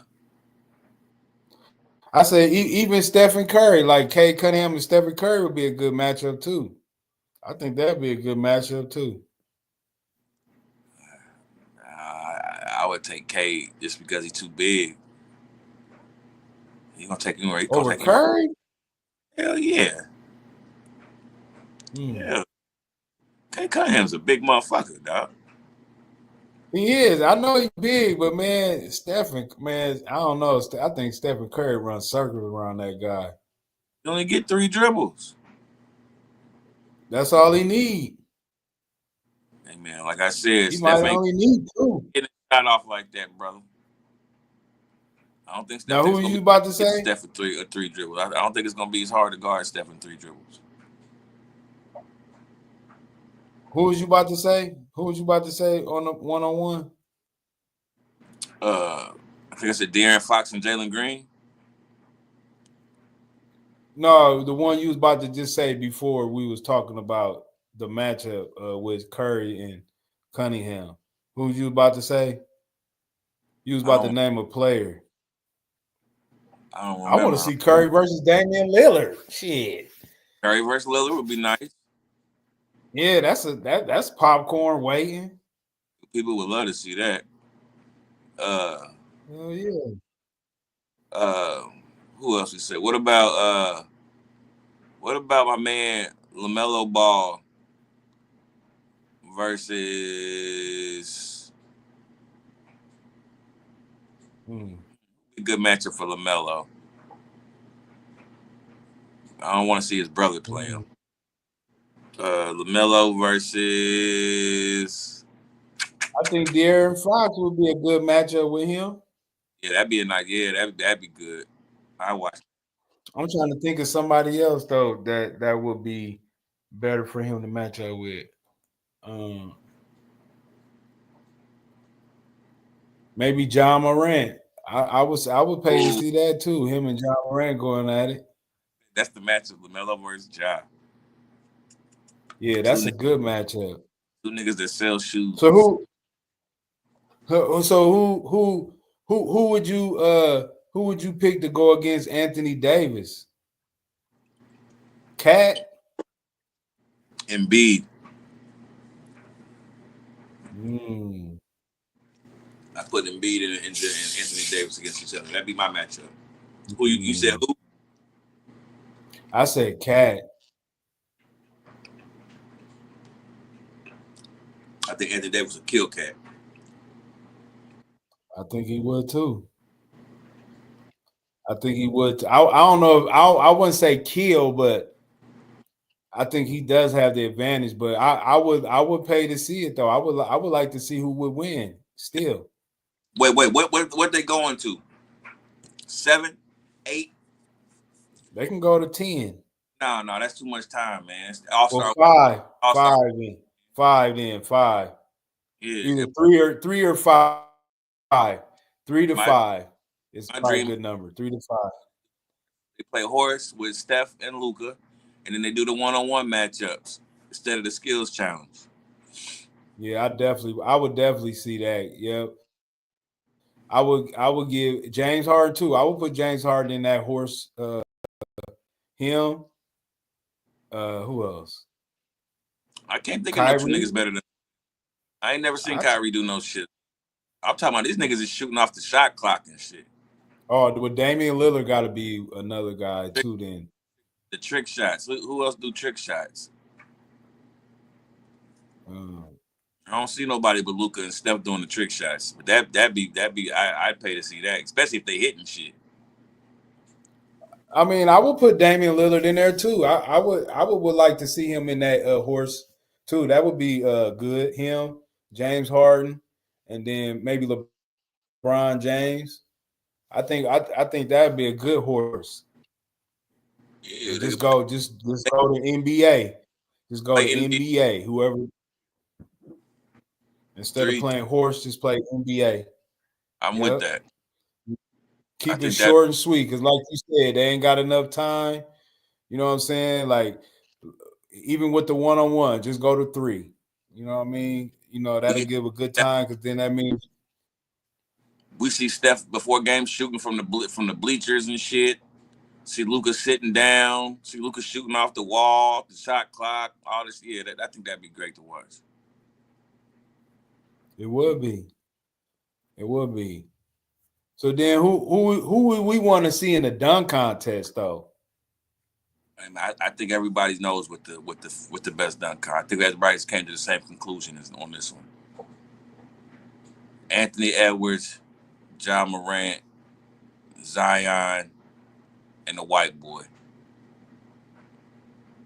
Oh, you still putting them in there? Oh yes. What about Zach LaVine? And Aaron Gordon? They too old now? Nah, but Zach LaVine already got his. Aaron Gordon might step up in there, but I mean, if he want to come in there, that's cool. We want to get a 5th nigga, that's fine. He can come in there too. But I was just thinking 4. But yeah, that's the 4. You gotta let the 3-time champ jump in, and he gotta get in there. So you gotta get him in there. So Zion. That's crazy. Even if you want to take Anthony Edwards out and put Aaron Gordon in, that's fine with me. I'd rather see Aaron Gordon than Anthony. I don't think Anthony Edwards like that in the dunk contest, honestly. I think he's more LeBron I don't think. than he is Ja. Yeah, I don't think he's creative in the air. he just do what LeBron normally do, just cock the shit back or Yeah, he just jumps really dunk on high. niggas. You know what I mean? He jumps really high, but he doesn't have creativity in the air. And if he does, I've never seen it. Like I said, because I didn't even know Zach LaVine had it like that until he did it. So maybe he got some shit I just didn't know. But I'd rather see Aaron Gordon than Anthony Edwards. Aaron Gordon, the real deal. And he did put out a tweet. That's the guy. He did put out a tweet and said he might do it. He said I still got some shit left. Is what he said in his tweet. He the one that surprised me. I didn't think he had it in him to be a dunk champion. Nah, he's not a dunk champion. He lost. Oh, that's right. That's right. He got robbed. He was the one that got robbed. He got robbed twice, and he said he wasn't doing it no more. Yeah, because Nate Robinson, he shouldn't have won 3. Didn't he win 3? Nate Robinson? Nah, the white boy the only one to win 3. Back to back to back, nigga. That's crazy. When you got to get a G League guy to come and dominate the NBA. He wanted to come, nigga. He ain't scared of none of these niggas, bruh. I told you, man, that white boy different, man. He broke Allen Iverson scoring records, man. He different, man. That ain't no. He went to Georgetown. That white boy went from the middle of nowhere, Virginia, and decided to go to Georgetown. That damn near a HBCU, nigga. Yeah, it was crazy when he went to Georgetown because everybody was jocking him and they was trying to compare him to Allen Iverson, but the problem is that their team was terrible at the time. He was really the only bright spot that they had. He did not shine. He was one of I don't fuck with college basketball, but I was looking for him and I waited 2 years, and after that I stopped watching because I was like, yeah, he ain't got it. I thought he was gonna have it. Because he can score. Remember Jimmer Fredette? He ain't close before to he came in. He ain't close to it. But see, Jimmer Fredette, he was a cold college player. I think he broke records. Oh yeah, Jimmer Fredette. I know he's up there. He was like but the new when he got in the NBA. Yeah. But yeah, he was too little. He's just too little. Mm-hmm. I watched there's a Gil's Arenas episode right now where they got Steven Jackson and Matt Jackson and Matt Barnes on there.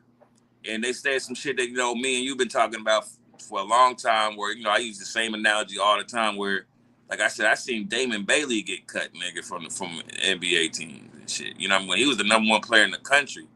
And now, nigga, anybody can make it to the NBA scene. And Steven Jackson said the same thing. He said, man, back in the day, man, he said you could be the McDonald's All-American, you could be the number 1 player in the country. That didn't necessarily mean you was gonna make it to the NBA. He's like, now you can just have a buzz in high school, or or have one good season and you in there, or be on a winning team and just be in there. And I was like, that's a fact. Yep. They at least gonna get you at least one contract. It's up to you to stay in there, but they'll give you a chance now. But before, nigga, you had to make it through and make it. You could be the shit in college, but you had to make it through them tryouts, nigga, and them camps. Niggas was getting cut. Yeah, that's why it's different. It's different now because of that NIL money. And kids, they stay longer. They giving these niggas the keys to the team early too, though, Eric. Look at a nigga like Trae Young. Like I said, Jimmer Fredette, whoever else you just named, the small guards that just too small. They gave Trae Young the keys as soon as he got to the league. They didn't, They didn't make him work for that. They just gave him the keys. And remember I told you that I didn't even think he was gonna make the league because I was still in old school mindset that there's no way they're gonna let this little motherfucker run around and play. I did. I was like, man, they gonna post this nigga up to death. But then after a year, I was like, yo, they don't post up no more. I started paying attention. I was like, yo, this game is changing. There's no strategy. And why would you not have a big guard killing this? If he's gonna be hitting threes, get him out the game by putting him in foul trouble. Simple. The whole defense got to collapse when you post him up. Everybody gonna be open. Like, come on, what we doing? But when I Yeah, his realized they, first. it's just like, okay, that's how he gets to survive in the league.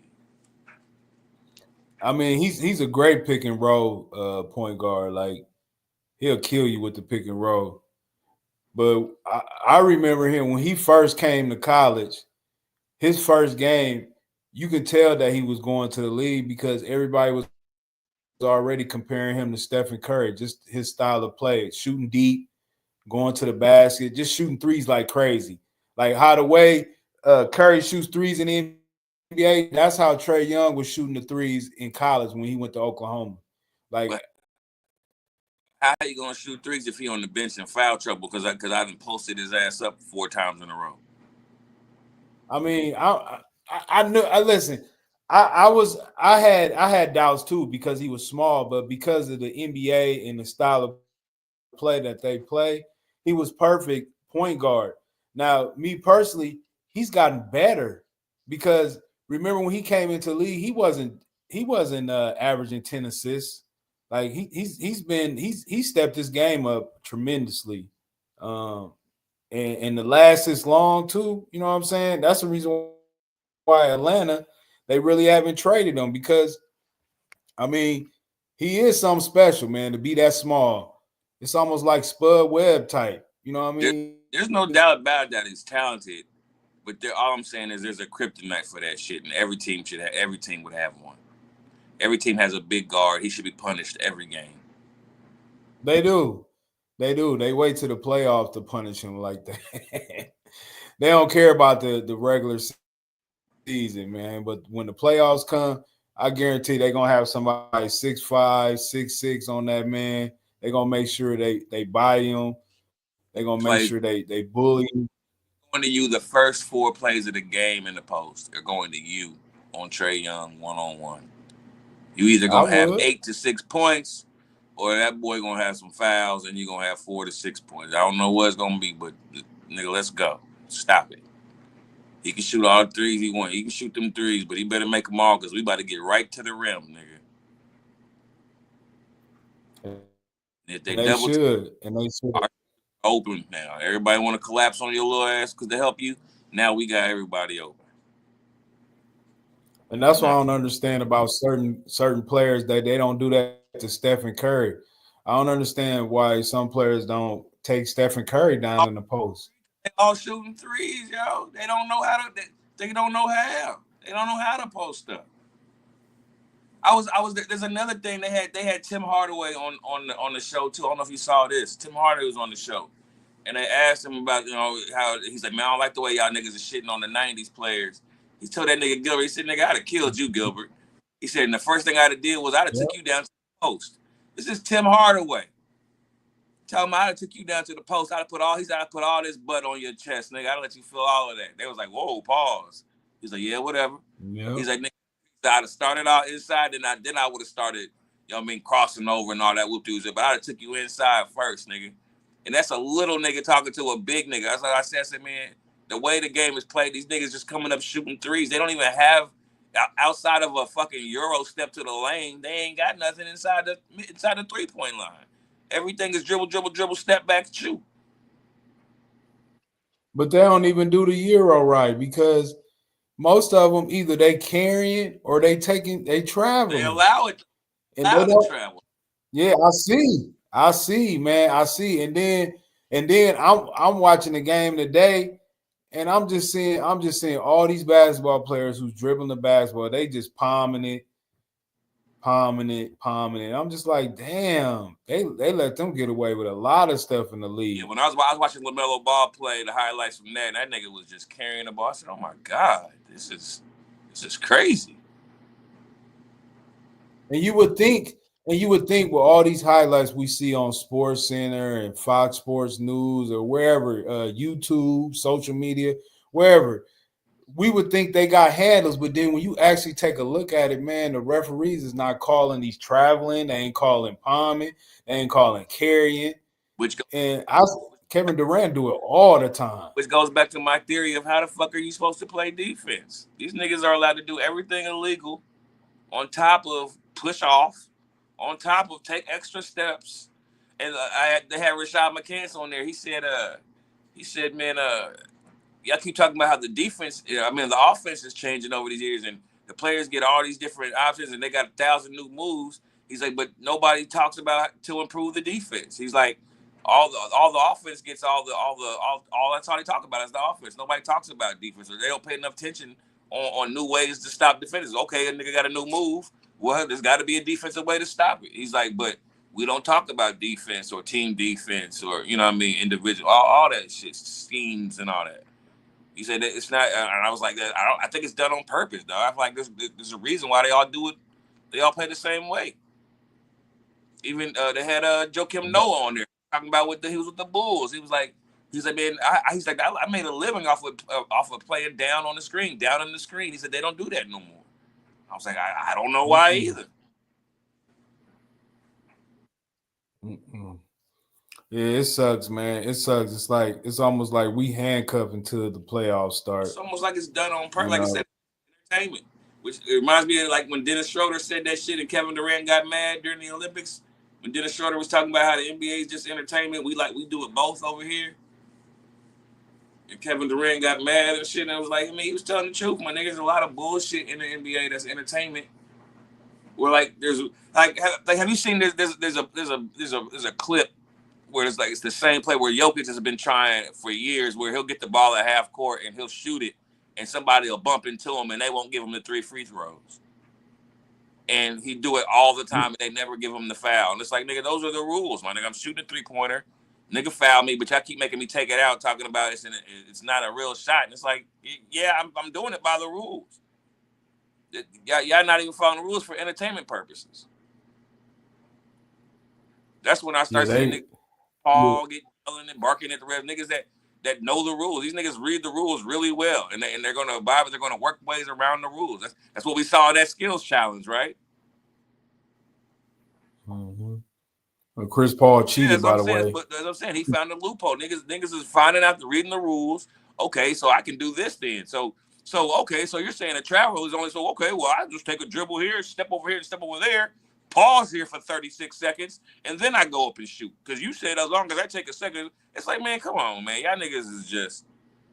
Because I'm not even a fan of that shit. That new, where a nigga takes one step and then the second step and he just stops and then shoots the layup. It's like, nah, nigga, that's not what the play... You can decelerate, but that y'all just exaggerating now. That's a travel.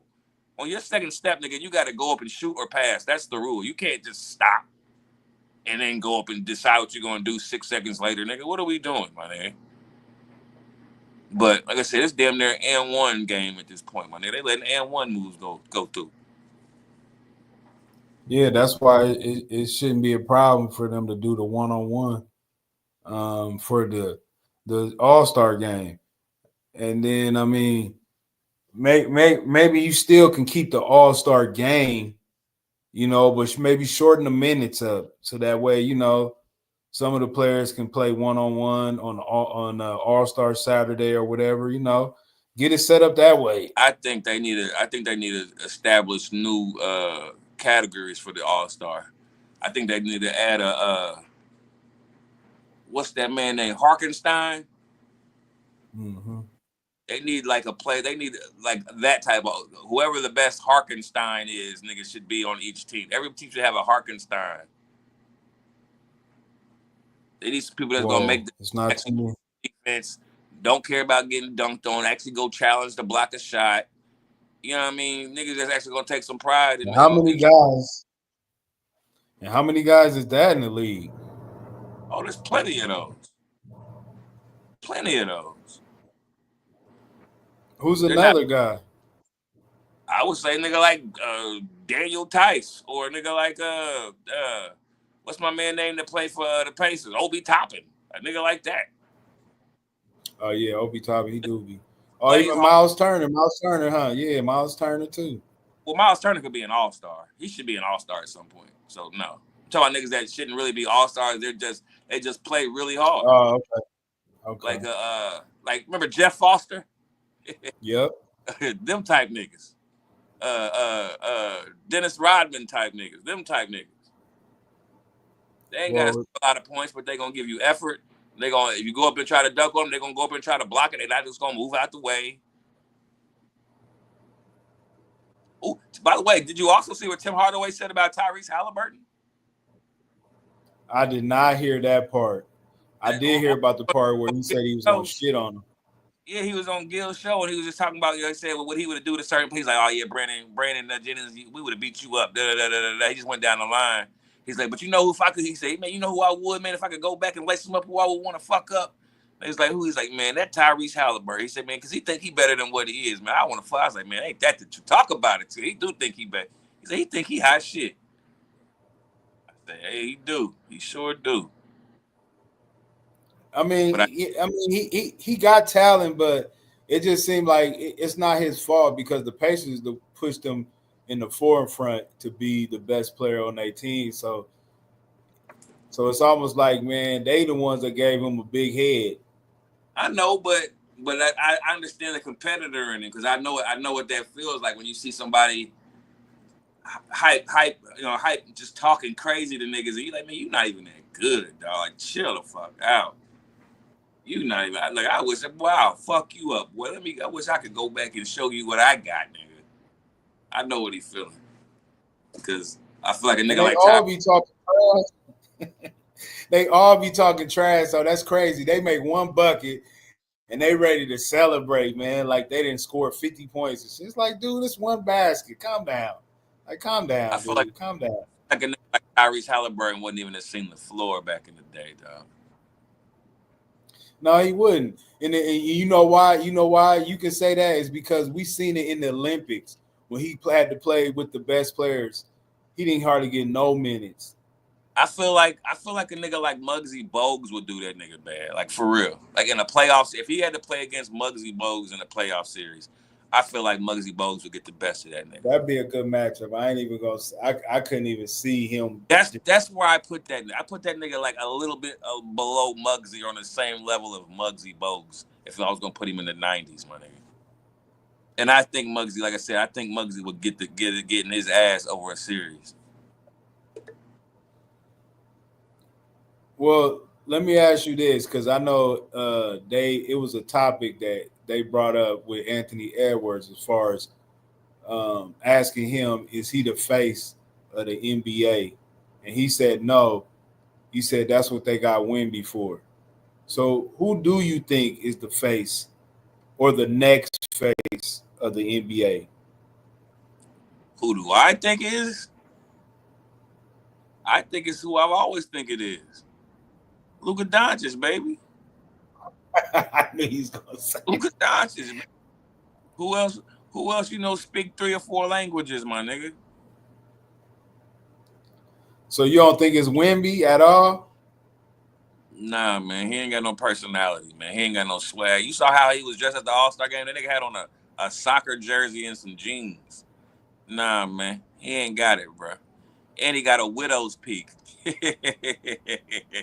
I think Anthony Edwards had got the personality to be it, but I don't think he's ready.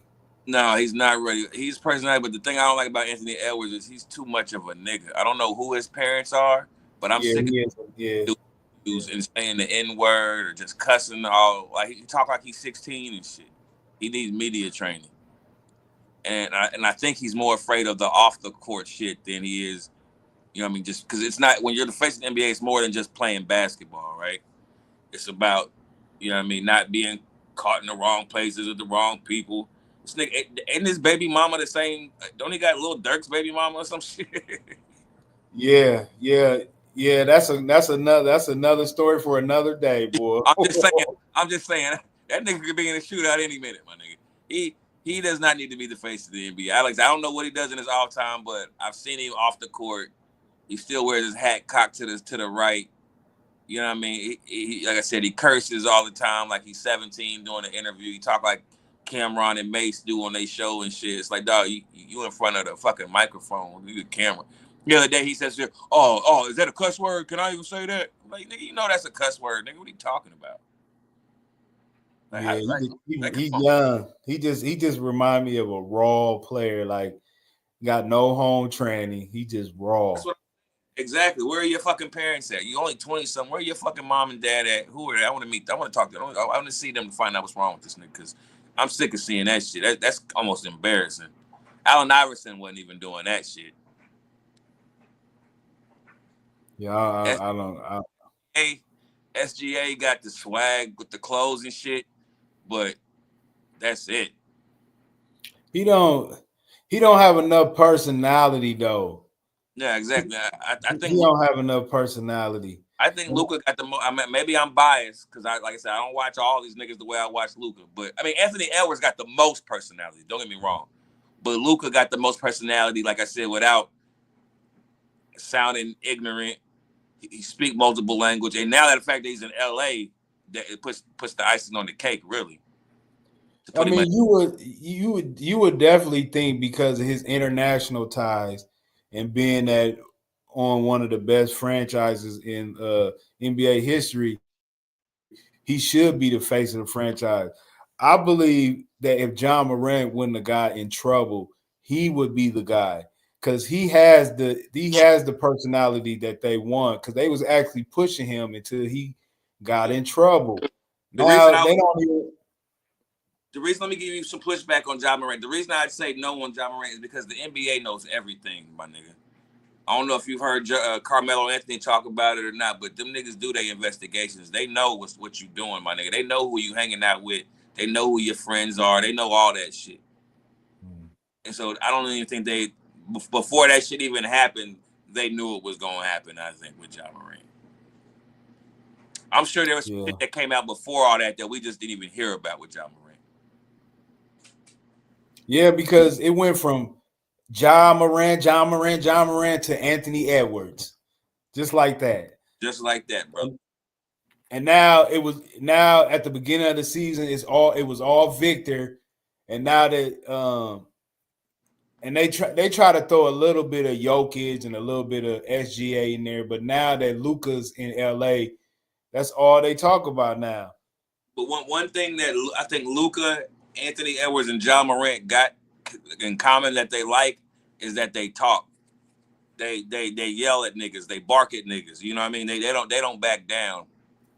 So I think that's one thing that they all three got in common. But like I said, one of them's playing with guns. By the way, Luka's married too. By the way, so you know, is he? No, he's I didn't married. know that. I don't know if Anthony Edwards is married. I don't think Ja Morant is. You know that man ain't married, and you know Ja Morant ain't married. Man, they too young to think about marriage right now. They loving their lifestyle. I'm just saying, Luka young too, but he's a family man. And I've always been a firm believer of it's hard. You're not going to win a championship until you get married. And if you recall, do you remember when before Jokic won that championship, he had just recently got married. He was wearing that ring on his shoe. Remember? No, I didn't know that, but with Jokic though, he already has the mindset of like even if I didn't know he was married, you would think he's married because his demeanor, the way he plays. You would assume that he's already married. I just think there's something to not being out in the clubs. Yeah, I mean, whether you're taking the kids to school, just being a family man, I think there's something to that helps you win a championship instead of the James Harden, I'm out in the club, I'm looking for bitches. You know what I mean? I'm not saying you can't, you're not going to be the leader and win a championship that way. You could be the number 2 or number 3 probably. But I don't think the leader of your team can be a single man that's out here wilding out like that. No, I agree with you. You got to be grounded because, man, if you're just out here just careless and just wilding out, then you're really not caring about basketball. You just out there just playing. With somebody that's grounded, they like shit, man. What else I got to focus on? My family, and then there's basketball. So when I ain't with my family, I'm focusing on basketball, and that's what makes them great because they can focus on basketball. And then when they get off, they got something to focus on to take their mind off of basketball and be like, "Oh, okay, yeah, I'm doing this for them." Yeah, the wife taking care of the kids, the wife doing the laundry, the shit you ain't even got to worry about after you get all you got to worry is basketball. Have you heard of a guy named Kobe Bryant? Say that again. A basketball player by the name of Kobe Bryant? I know a football player named Kobe Bryant.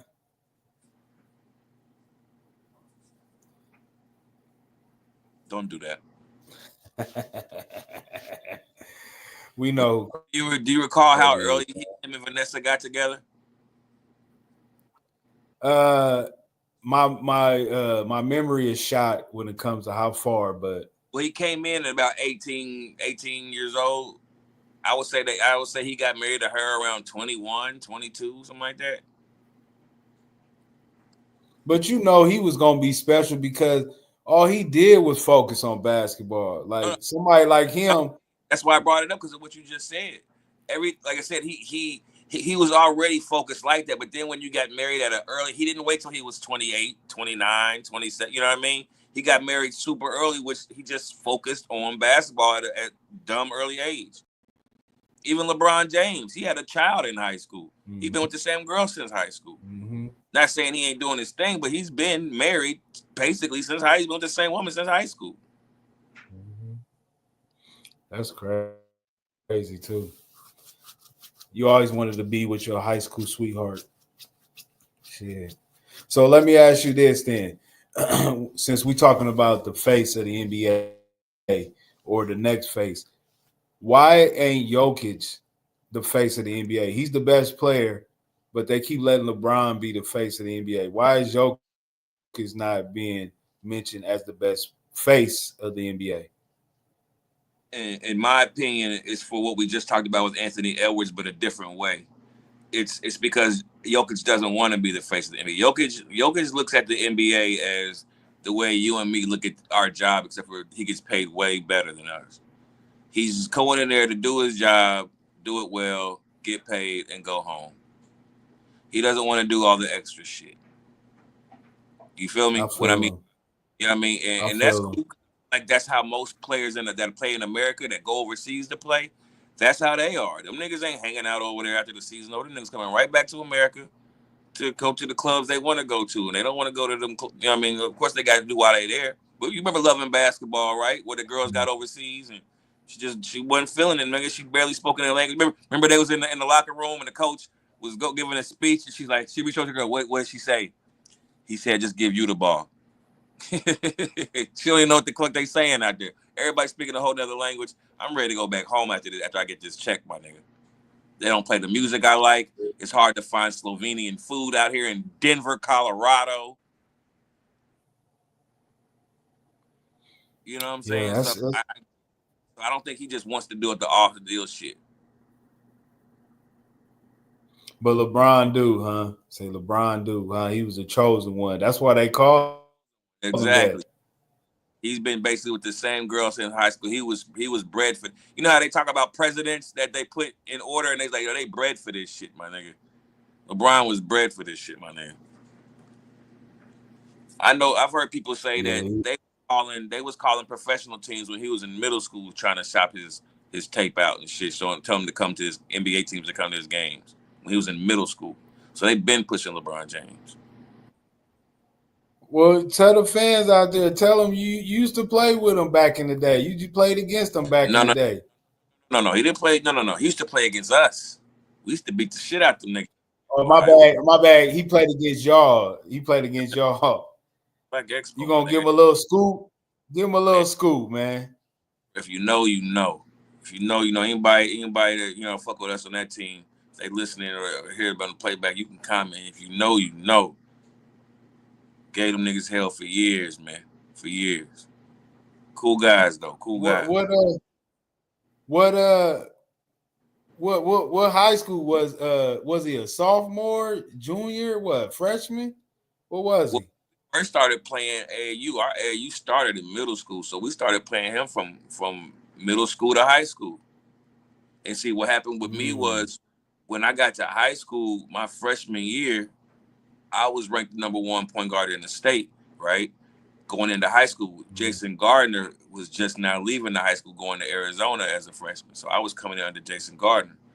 And what happened was I didn't get to play because of my grades. I had braids my freshman year, and so he didn't let me play. And so shit, I forgot what we were fucking talking about.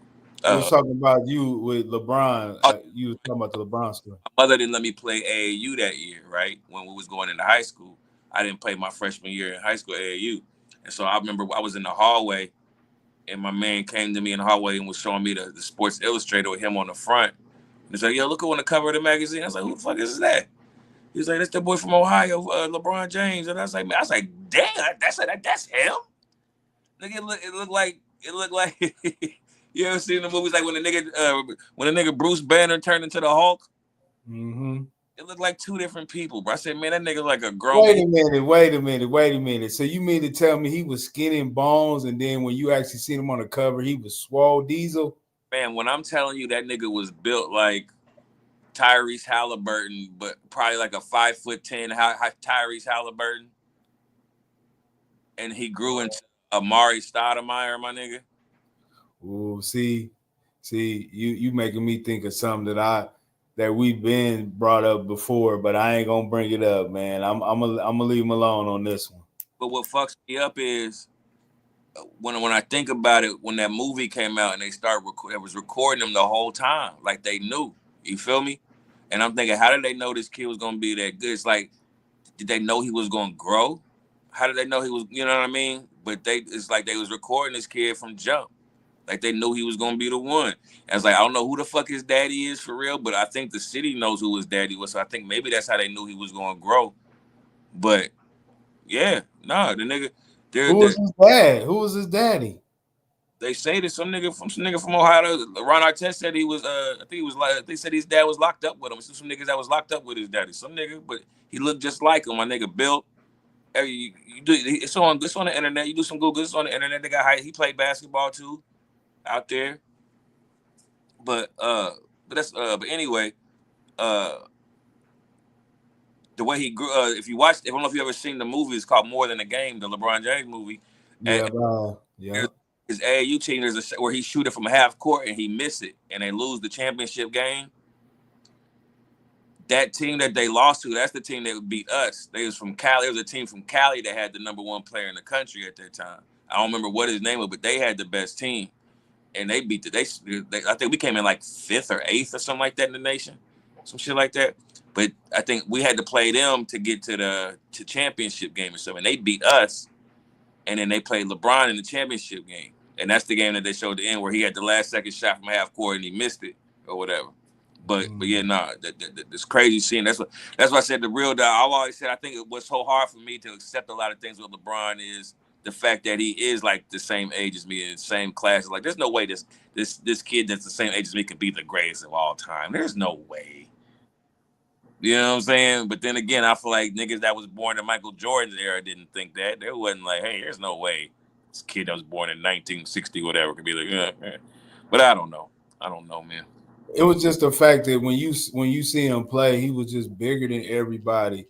And the fact that he was bigger and just as tall as Magic Johnson, you knew he was going to be something special. It just had to translate to the NBA. Yeah, no, he's always been skilled. Like I said, he could always dribble, shoot, run, you know what I mean, jump. You know what I mean? But his body wasn't like that until I saw him on that Sports Illustrated. Like I said, in a year or two, the nigga grew into a man. And I feel like that's crazy.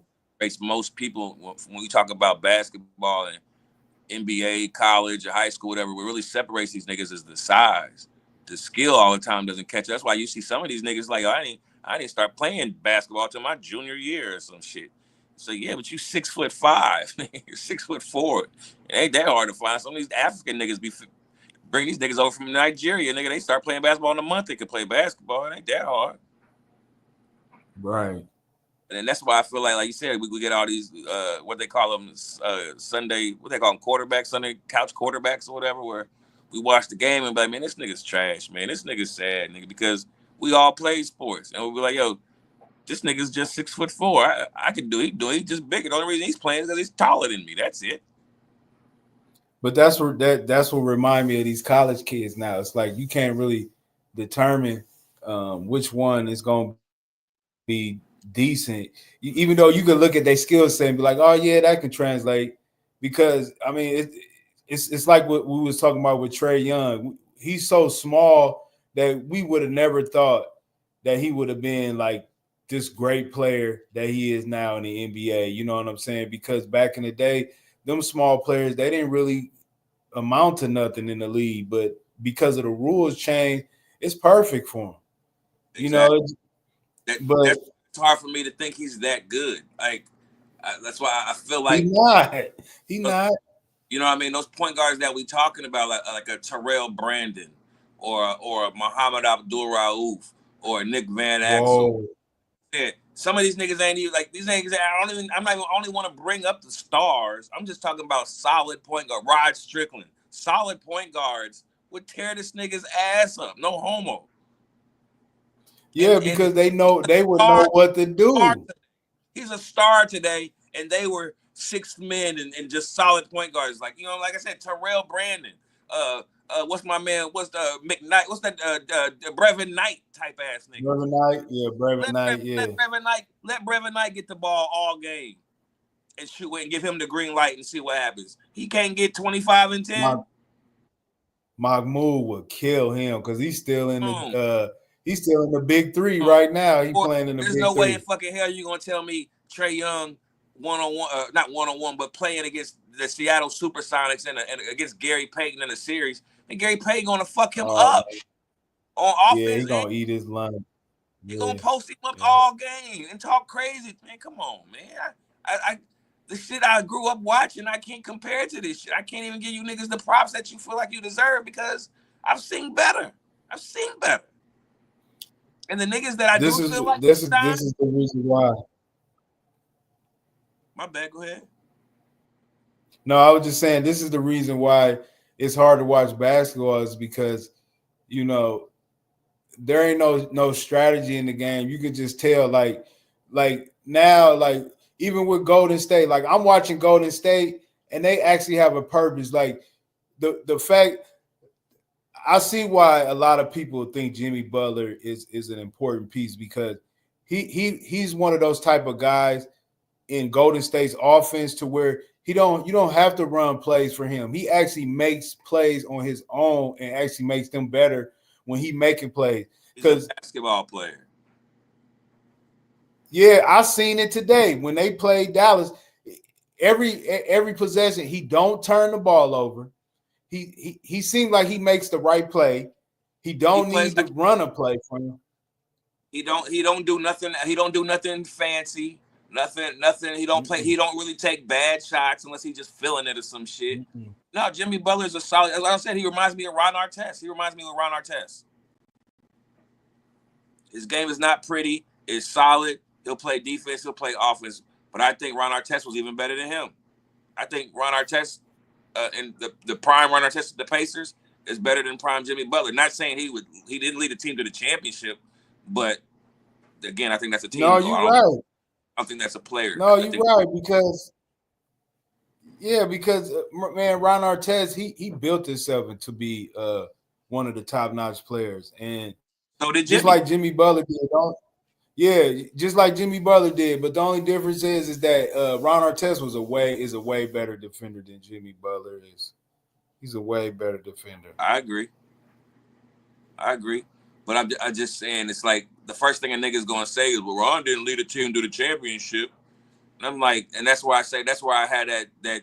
Well, that's the team thing. That's two different eras and shit. But you can't say a nigga's better solidly because his team went to the championship and your team didn't. And I get why. I remember last time you were saying, well, your player does make a difference on if you go to the championship. Not definitely, but your team still has to do their part. And because your team did their part, that's why I said when it comes to Luka and the Celtics, I'm saying, well, I feel like Luka did his part scoring wise, but his Robin did not show up. And it's hard to win if your second best player ain't gonna show up. I'm never not worried about Luka getting his points, even if he's struggling from the line. It's always about what's around him, always, because without him having pieces around him, he's never gonna have success without the pieces around him. Like even with the Lakers, like everybody. That's what I mean. That's every player that's ever won a championship, Emma. I know you're right. You're right, and that's what I see with the Lakers. The Lakers, you got an aging superstar.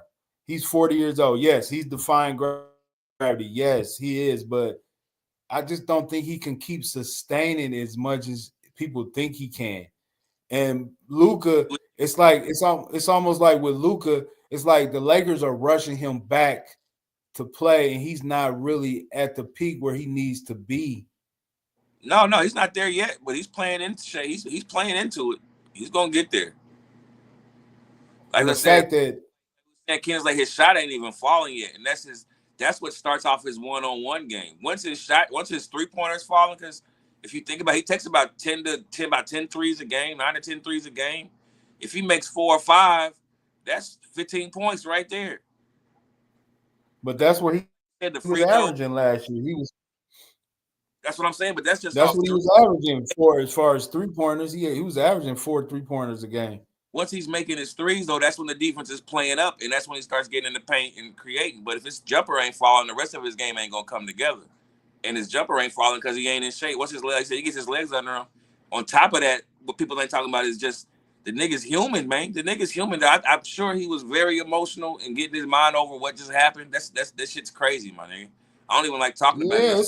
it's a lot. It's a lot, man. You start from you start. It's basically like you start from scratch, and you got to figure out your new teammates. Y'all got to learn how to play against each other, and y'all got championship hopes too.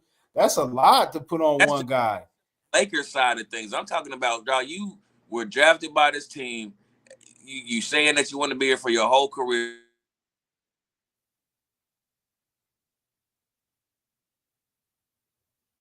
You froze. You still there? You froze. Can you hear me now? There you go. Yeah, you back now. Yep. I was saying that he just bought a house out there. It's the perfect picture, my nigga. They just lose Dirk. You bring this nigga in, pass the torch, and then you trade. I just take you to the NBA Finals. You said him and Kyrie building the thing.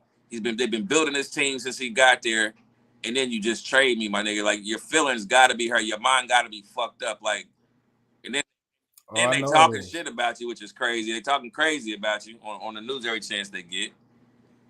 I'm sure that's a lot, my nigga. That's like I said, outside of just everything that you named, before you even got to that, just wrapping your mind around what just happened, fam, is crazy.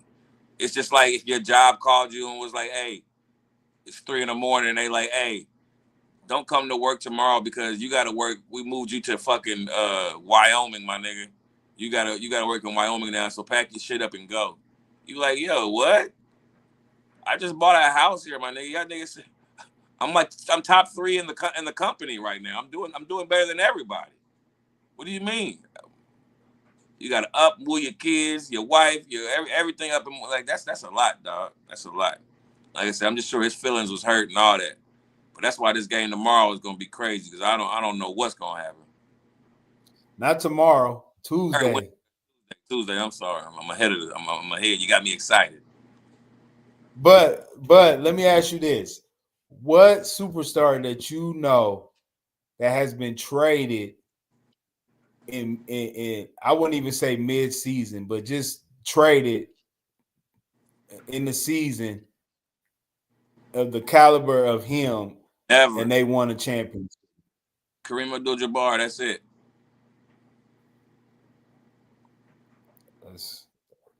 That doesn't look good for the Lakers. Abdul-Jabbar. That's it. The Lakers. What the Lakers. And I've always said to you, What the Lakers got to learn how to do is really just defense. I mean, the offense is going offense. You got Luka, LeBron, and then you got the white boy who can get it on. So the offense is going to be cool. The defense, though, they got to learn how to. Dorian Finney-Smith know how to do it. The rest of them got to know how to rotate off of Luka because you do have to help Luka. I just think, man, I mean, Jackson Hayes, I mean, he's been a bright spot for them lately, but if he start getting in foul trouble, then the paint is gonna be wide open. But No, I mean, right. it really don't matter because it's a lot of small ball. It's a lot of small ball going on. I'm only worried about them is when they have to play somebody big, a big team, a team that's going to take them down low every time and do it. Because to me, they really ain't no different than the Phoenix Suns. I just really feel like the team, the guys that they got, they should be able to guard pretty decently on the perimeter if they learn how to rotate off Luka. because again, they're going to try to get Luka in the one-on-ones. So, like if you watch that Hornets game, there was a play where Dorian came over and doubled with Luka when LaMelo was trying to guard him. LaMelo swung it over. Dude hit a three in the corner, but Gabe Vincent was guarding down in the post. He didn't slide over fast enough, and the dude was wide open on the three. It's like they just don't. You got to learn how to rotate off him. If you're gonna do it, you got to practice it fair, because that's what Dallas did. Dallas figured out how to rotate off of Luka. There's certain, like I said, there's certain plays where you just watch it. It's like, okay, they all know how to move, and that's when the defense started to get good. They started learning how to rotate off him, because again, he's not going to be a great defender ever. I don't care what nobody say. He's not going to be. I don't care if we, you know what I mean, lose. He don't have to be. He really don't have to be. He really don't have to be. He's just not physically. That's not who he is. Like I said, I always compare this. It's like somebody saying, man, if he could only dunk, man, why can't he dunk? Man, if he could dunk, they win the championship. It's like, well, the nigga can't dunk, my nigga. He got to figure out another way to win, because he can't dunk. So figure it out another way. He's not the perfect basketball player. There's no such thing as the perfect basketball player. Everybody got some sort of weakness. Especially nowadays. Like, there's nobody. Out of Mike and Kobe, of course. Yeah, but we talking about now, these players now, all of them got weaknesses, hella deficiency. I think LeBron is probably the only one, to me, when it comes to his shooting, his only kryptonite. But everything else, though, his shooting's gotten way better.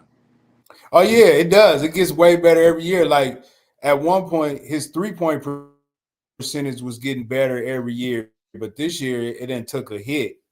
You know what I mean? So, yeah. I just think Luka needs to they need to get rid of LeBron James. Get rid of LeBron James and just start focusing on Luka next year. If they do I got that, a theory on why it's gotten better too over the years. What? I think it's because, like you said earlier, there's no strategy in the game, and so the strategy part of it takes it off of his mind. LeBron's a natural point guard, which like I take it back to when they played the San Antonio Spurs when he was in Miami. And do you remember when they was just backing up him off him and Dwayne Wade, just letting them shoot jumpers? Yep. And the niggas couldn't make nothing, because LeBron James, his mind is thinking like a point guard. He's not thinking just score. He's thinking about a lot of other things too. But once he got his mind together and knew that they were just going to back and let him shoot, he came back the next game and was hitting jumpers, because he got his mind together of thinking score. Now he doesn't really have to play point guard. Everything is just run and shoot. There's like I said, there's no strategy for him to really think about anything. So he gets to just shoot, and that's when you're going to score. You're not thinking about anything. Because I've noticed, like even the game against Denver, I've noticed all he's doing is just pretty much just reading the play, and he's just attacking, reading the play and attacking. Like what I would tell everybody, if I was defending LeBron, a scheme I would say is, if LeBron James is 1-on-1 and he ain't using no screen, he trying to score. You need to get up on him. If he asks for a screen and he uses the screen, he's trying to make a play. But more like, if he's playing when he's trying to score nowadays, you can see his assist numbers even going down. His assists ain't even up like that no more. He's thinking score, and that's why his jumpers. The relief of making plays for everybody is off now, because everybody's just catching and shooting. All right, so let me ask you this before we close out the show. So I was arguing with Stardy, right? And I thought, this is my opinion, I think that Austin Reeves has the green light to shoot whenever he wants to, but he just doesn't, because he understands that he's not the man. So he don't really like shoot the ball like that. But I feel like he can shoot the ball whenever he wants to, though. What you think? I think both are right. I think he can shoot it whenever he wants to, and he does shoot it whenever he wants to. So you think he got the green light? I do too. But me personally, Stardy said that he doesn't think that he has the green light. And it's like, how do you not? Like, only reason why I disagree with him is that because there's been times where I've seen Austin Reeves take the last shot when the ball was supposed to go to LeBron and it ended up going to him and he ended up taking the shot. Right. And sometimes he even made the shot. I mean, But the fact that I just say, I would just Go say, ahead. look at it. I would just say, look at some of his shot selections. That's how you know a nigga got the green light, is how they're shooting the ball. He's not just catching and shooting. He's shaking, baking, going behind the back. He's allowed to do whatever the fuck he wants to get a shot. Like you remember when remember that there's a clip with Kevin Garnett, and he's saying, man, I don't think none of these niggas today could play. He's like, back in the day, you couldn't get to no step back shot. Everybody don't have the freedom to play like that, though. Everybody, and even today's game, everybody's not allowed to dribble, step back, cross, dribble. Not everybody has that freedom. The niggas that have that freedom have the green light, and that's how he scores. If you're playing like that and you don't have the green light, you're coming out of the game a la Nick Young. terrible. It's not that you're not talented. Nick Young But you need to play the way that we're playing. And if you can't do that, you can't play.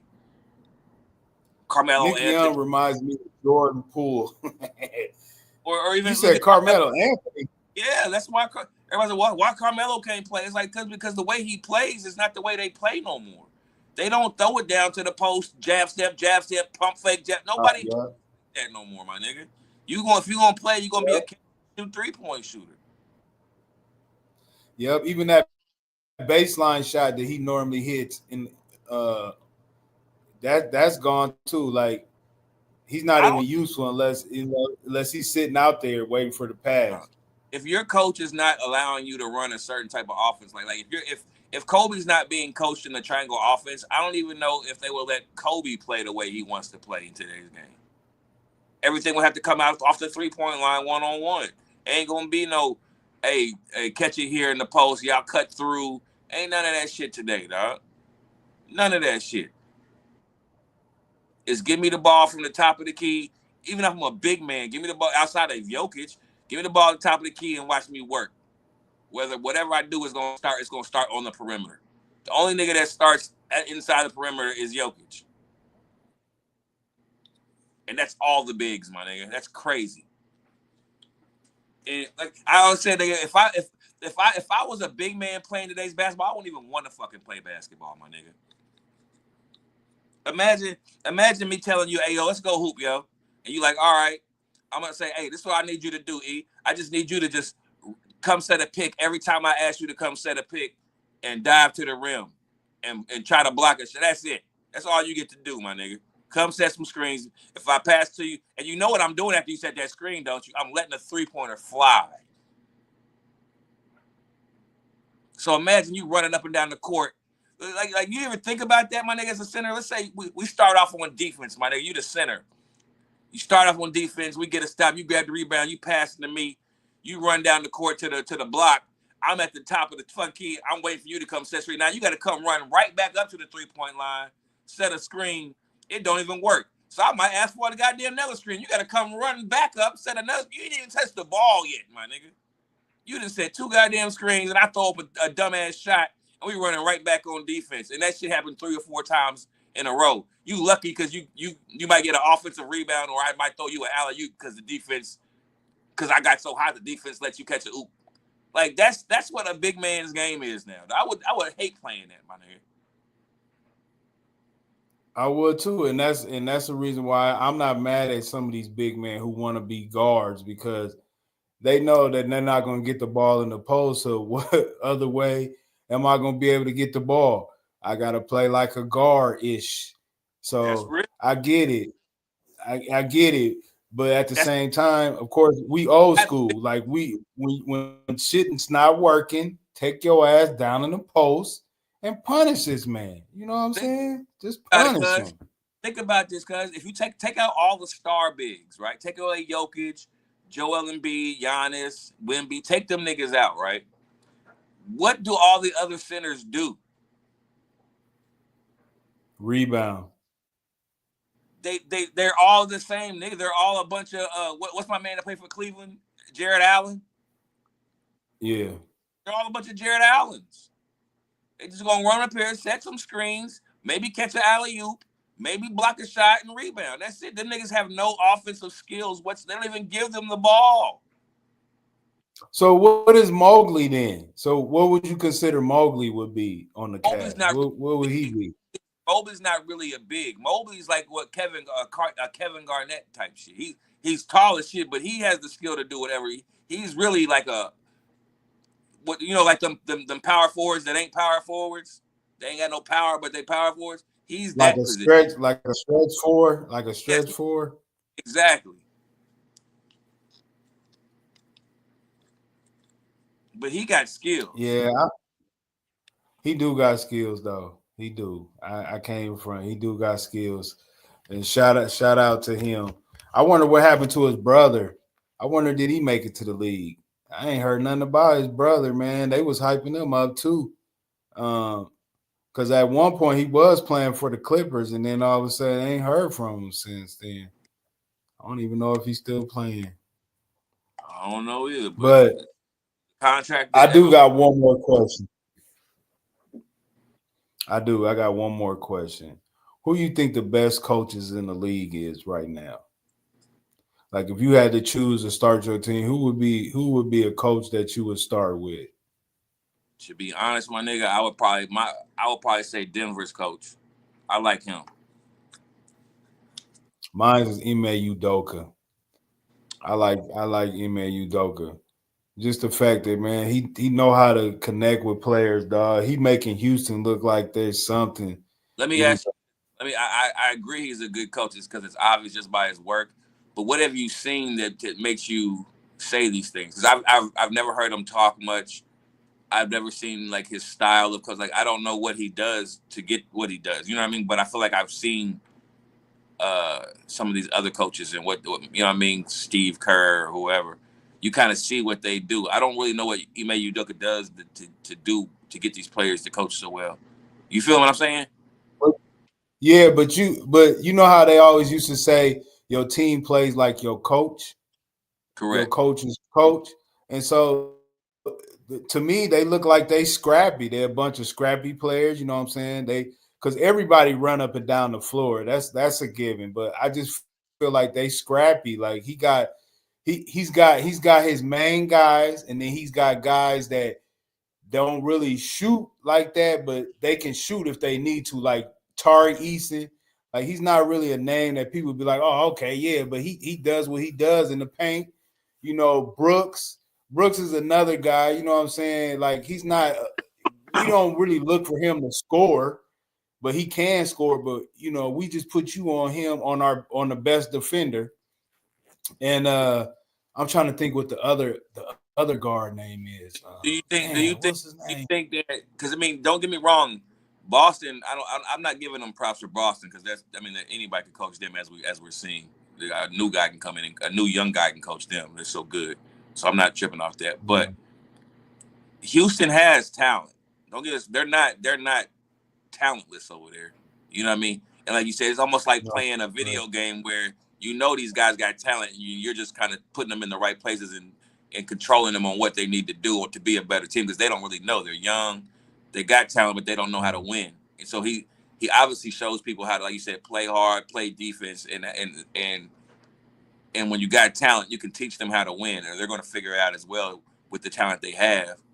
But I don't know if I just don't know if he could coach like you know what I mean, just like anybody like that. You know what I mean? I just feel like you gotta have something to coach, right? I just feel like if you look at from last year, from where they were to now, it's got to be majority of it's got to be coaching because I mean you had the same team pretty much. You know what I mean? You had the same team and they was trash last year, but also put and this they way better. But also put this in context. They're better this year. They're getting their young team. They're getting better the next year. It's almost like we talk about Golden State and how Mark Jackson had them, and then Steve Kerr took over at the right time and won the championship. It's not. I'm not going to say Steve Kerr's just a way better coach than Mark Jackson. He got them at the right time. They were primed to win now. You know what I mean? I mean, I think Steve Kerr got the Golden State Warriors at the right time. Yes, I definitely do. Because I So like mean, do Jalen I think Green, Mark Jackson would have won championships with them? Yeah, I would. Would I say that many? I don't know, but would he won a championship with them? Yeah, I absolutely believe he would at least won a one championship with them. Now multiple, I don't know. get a kid like Jalen Green who you know is talented, right? And he's 20, 21 years old, whatever. And now you got Jalen Green who played 2, 3 years in the league now. Now he's in his fourth year and he's 23. Again, you got a girl now. You got a kid. He's more mature. So you're. It's not that you're just your coaching this guy. I'm not disrespecting the coaching, but you're also getting a better player than last year. You know what I mean? These, and then you got Sangoon who's developing. You got, you know what I mean, these players that are developing under you. And so that's what I think a lot of I times we think don't that's what. is that these players are also developing. Yeah, Most teams don't develop players no more. That's the thing. We don't really see teams develop no more. They usually trade them out for a star when they as soon as they're in their fourth or fifth year and they're getting something that's like, oh, now they're worth something. Trade them. It's like, God damn, he just Sangoon. good. That's a big name. Shangoon is a big name. I Oh yeah, mean, he yeah. came out of nowhere. He came out of nowhere and just started hooping. So yeah, that was a big find for them. Like that kind of helped them out a lot, especially in the But paint. coach, again, like you said, or to give him credit as a coach, to realize what you got in Shangoon and to let him have the freedom to play like that.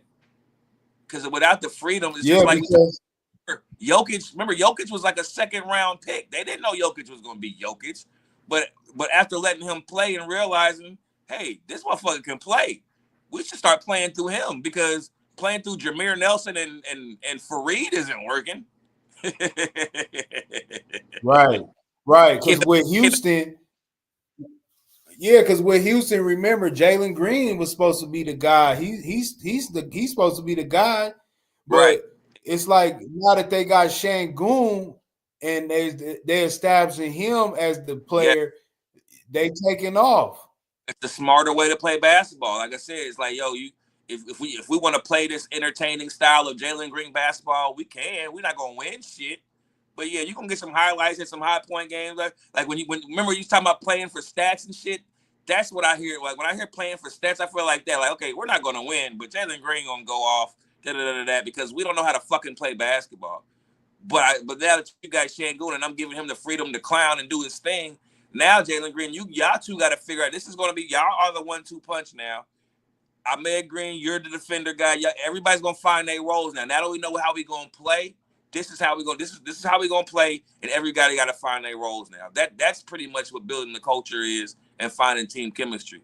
I don't give a fuck if it's your center being the point guard. I don't give a fuck if it's running the offense through Draymond Green instead of however y'all gonna play and y'all play the most effective. That's how you should play. I don't give a fuck who's supposed to be what. Because there's, like I said, Jokic wasn't supposed to be nothing. But it's just showing how old school morals of NBA basketball that was played back in the day, it still works now. Every team that has a low post player that's healthy, they are in the playoffs right now. Every team that has a low post player, every team that has a size, they all in the playoffs. Come on, They man. all in the playoffs. Everybody they can post up is in the playoffs. No matter how you decide to play the game, the premises of the game ain't changed, my nigga. That's why being tall is a benefit of playing basketball. Nigga, you get an easier shot. You're closer to the rim. But you niggas that want to watch the Phoenix Suns, you want to watch Kevin Durant shoot jumpers all game and Devin Booker shoot jumpers all game and Bradley Beal shoot jumpers. You're not going to win against a team that's shooting in the paint. Mm-hmm. No, you not. And just think about what you just said. What if they don't? What if they start missing, and then they It's don't more. play no defense? Then they done. You're going to miss jump shots. I don't give a fuck who you are. Mm-hmm. Nobody can make more jumpers than somebody making layups or in the. You're not going to do it. I don't give a fuck how great of a shooter you are. Yeah, you're right about that. And we should end it right there because, yeah. But yeah, Remember, guys, Tuesday, but we're going to bring it up too, though. Tuesday, the 25th. Tuesday, the 25th, Dallas versus the Lakers. I can't wait, dog. That's probably going to be the most televised basketball game that people has ever seen, ever. I bet you people overseas gonna make sure they got this and watch it because it's gonna be crazy. It's gonna be bananas. It's gonna be crazy. And what's crazy is that don't worry, they're gonna be talking about this game all day long on Tuesday before the game starts. And I forgot, and I think TNT is the one that's picking it up. I thought ESPN was gonna have it, but TNT has it. So if anybody wants to know what channel it's gonna be on, it's gonna be on TNT Tuesday. So get ready. I'm gonna have my popcorn ready. I'm gonna be making sure I'm gonna make sure I get off work early just so I can watch that shit, man. I want to be on time watching that shit because you don't want to miss nothing. Inside the NBA. I want to hear what the fuck they gonna say because you know they gonna be talking shit. Man. And I didn't know LeBron and Shaq don't really like each other. I thought Shaq and LeBron was cool. Hey man, your boy Stardy said this to I remember a little while ago. He told us, he said, man, at the end of LeBron James's career, the media gonna flip on him. And a lot of shit gonna expose on him, and everybody gonna flip on him. And that's what we seeing right now. They think that he at the end of his shit. I think that nigga gonna play till he's 50, if you ask me. They think he at the end of his shit, and the media flipping on that nigga like I ain't never seen. So I don't know what's real anymore. You know, Shaq plays the game better than most niggas. You know, he's a super coon, so he knows how to play the game better than anybody. So who knows what his real feelings are towards shit, you know, but I did hear that LeBron James was side-eyeing Larry Bird at the All-Star game last year. I don't know if you heard about that. They said last year at the No, what happened? they sent Larry Bird, Dr. J, Oscar Rice, sent them all in the locker room to talk to the players about playing hard and shit like that. They said LeBron was giving them a side eye, like, nigga, fuck out of here, nigga. Now I did hear about them pep talking. I did hear that, but I didn't know about the side eye though. They said LeBron was giving the niggas a side eye, nigga. And yeah, so Because they were just bringing up all the players that don't like Shaquille O'Neal, and they brought up Dwight Howard, of course. You know they've been beefing for years. Rudy Gobert. Was he on the list? Nope. It was just Dwight Howard, Rudy Gobert, and they said LeBron James. And it all makes sense because why wouldn't he want to play in the All-Star game at that time? And he backed out with like what, an hour before the game started? Because he was on Shaq's team. Are you saying that LeBron James didn't play in the All-Star game because he didn't like Shaq? No, I ain't saying specifically, but I'm saying it's starting to make sense on why he didn't want to play for them. I don't understand. Oh, was that the name of the team or something like that? Well, no. LeBron was playing on Shaq's team in the All-Star game. That's the team he was playing on. And he didn't want to play because he was on Shaq's team. I don't know specifically. I'm not saying that, but what I'm saying is that when I seen the little segment on who didn't like Shaquille O'Neal, they was saying how one time where LeBron wasn't playing good and Shaq criticized him for not, playing hard. You know what I'm saying? Or not being dedicated is what along the lines of what they were saying. So it's just kind of wild because remember, go ahead. What channel was this on? The NBA TV. They was just talking about, they was bringing up Shaq. They was bringing up Shaq and how Shaq used to be dominant. And then they was like, well, who didn't like Shaq back in the day or who didn't like Shaq currently? And then they brought up them three players. And I'm shocked that they brought up LeBron, like, because like maybe they have a disagreement, maybe, but the fact that they don't like each other, I couldn't see them not liking each other, but they said that they don't like each other. They said he criticized him one time because they said he was criticizing his work ethic or his dedication to the game or whatever. And when LeBron feel like somebody don't think he putting it all in the game, he don't like them motherfuckers. So I don't know. I don't know how true it is though. But them two, Rudy Gobert, I know he always shitting on Rudy Gobert. He said he was the worst basketball player ever. And then Rudy brought up the stats as far as him having better stats and better defensive stats than Shaq. See, so that was his. I think that should be coming down to, again, the money and the awards that niggas is getting. Like, of course, Rudy's. There's no way in hell you're gonna tell me Sean Bradley is better than Rudy Gobert. You know what I mean? You're not gonna tell me Jordan Marathon is better than Rudy Gobert. You're not gonna do that. So stop acting like I think it's just the fact that he's getting paid all that money and winning Defensive of the Year awards that makes Shaq upset. It's like you said, if he wasn't getting paid crazy and winning awards, Shaq wouldn't give a fuck. But it's the fact that you're getting paid stupid though. You got all these Defensive of the Year awards, and you're not that good. Again, like we went to about the Trae Young thing. It's just like, yo, these niggas aren't that good, but they're getting all this praise and all these awards. It makes you feel amazing. Like I said, I didn't even play in the NBA, and I get pissed. So I know the niggas that play in the NBA are like, yo, what the fuck? We all do.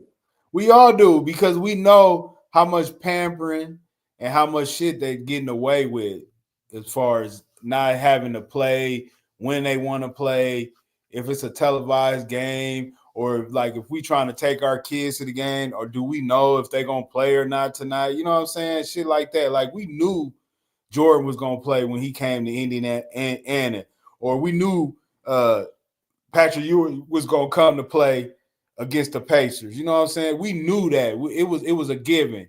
Unless they was like really hurt, then we knew automatically they was playing. But nowadays, we don't know who's going to play from one game to the next. Y'all niggas got mad and called me a hater. Y'all called me a hater when I said Anthony Edwards is more on the Michael Finley spectrum than the Michael Jordan spectrum. Y'all niggas thought I was hating, and I wasn't hating, man. I was not hating. I'm just letting you know he's a good player, but we hyped these niggas up way too high. Next thing you know, there's niggas complaining about a double team, and I don't even know what to do in a double team. Huh? What? Man, what we doing out here? Yeah, that was crazy. Really doubling? What we doing out here? Like, for real? Yes, nigga, what are you talking about? But that's the reason why I said, man, he's raw. Like he don't understand how much untapped potential that he has. Like he can be an unstoppable player. Basketball. Just say it, fam. He don't know how to play basketball. No, you're right. Listen, I cannot disagree with you more. But I think he's better than what you think he is, though. I really do. I think he's better than what you think he is. No. He's exactly what I think I see the same thing y'all seeing, bro.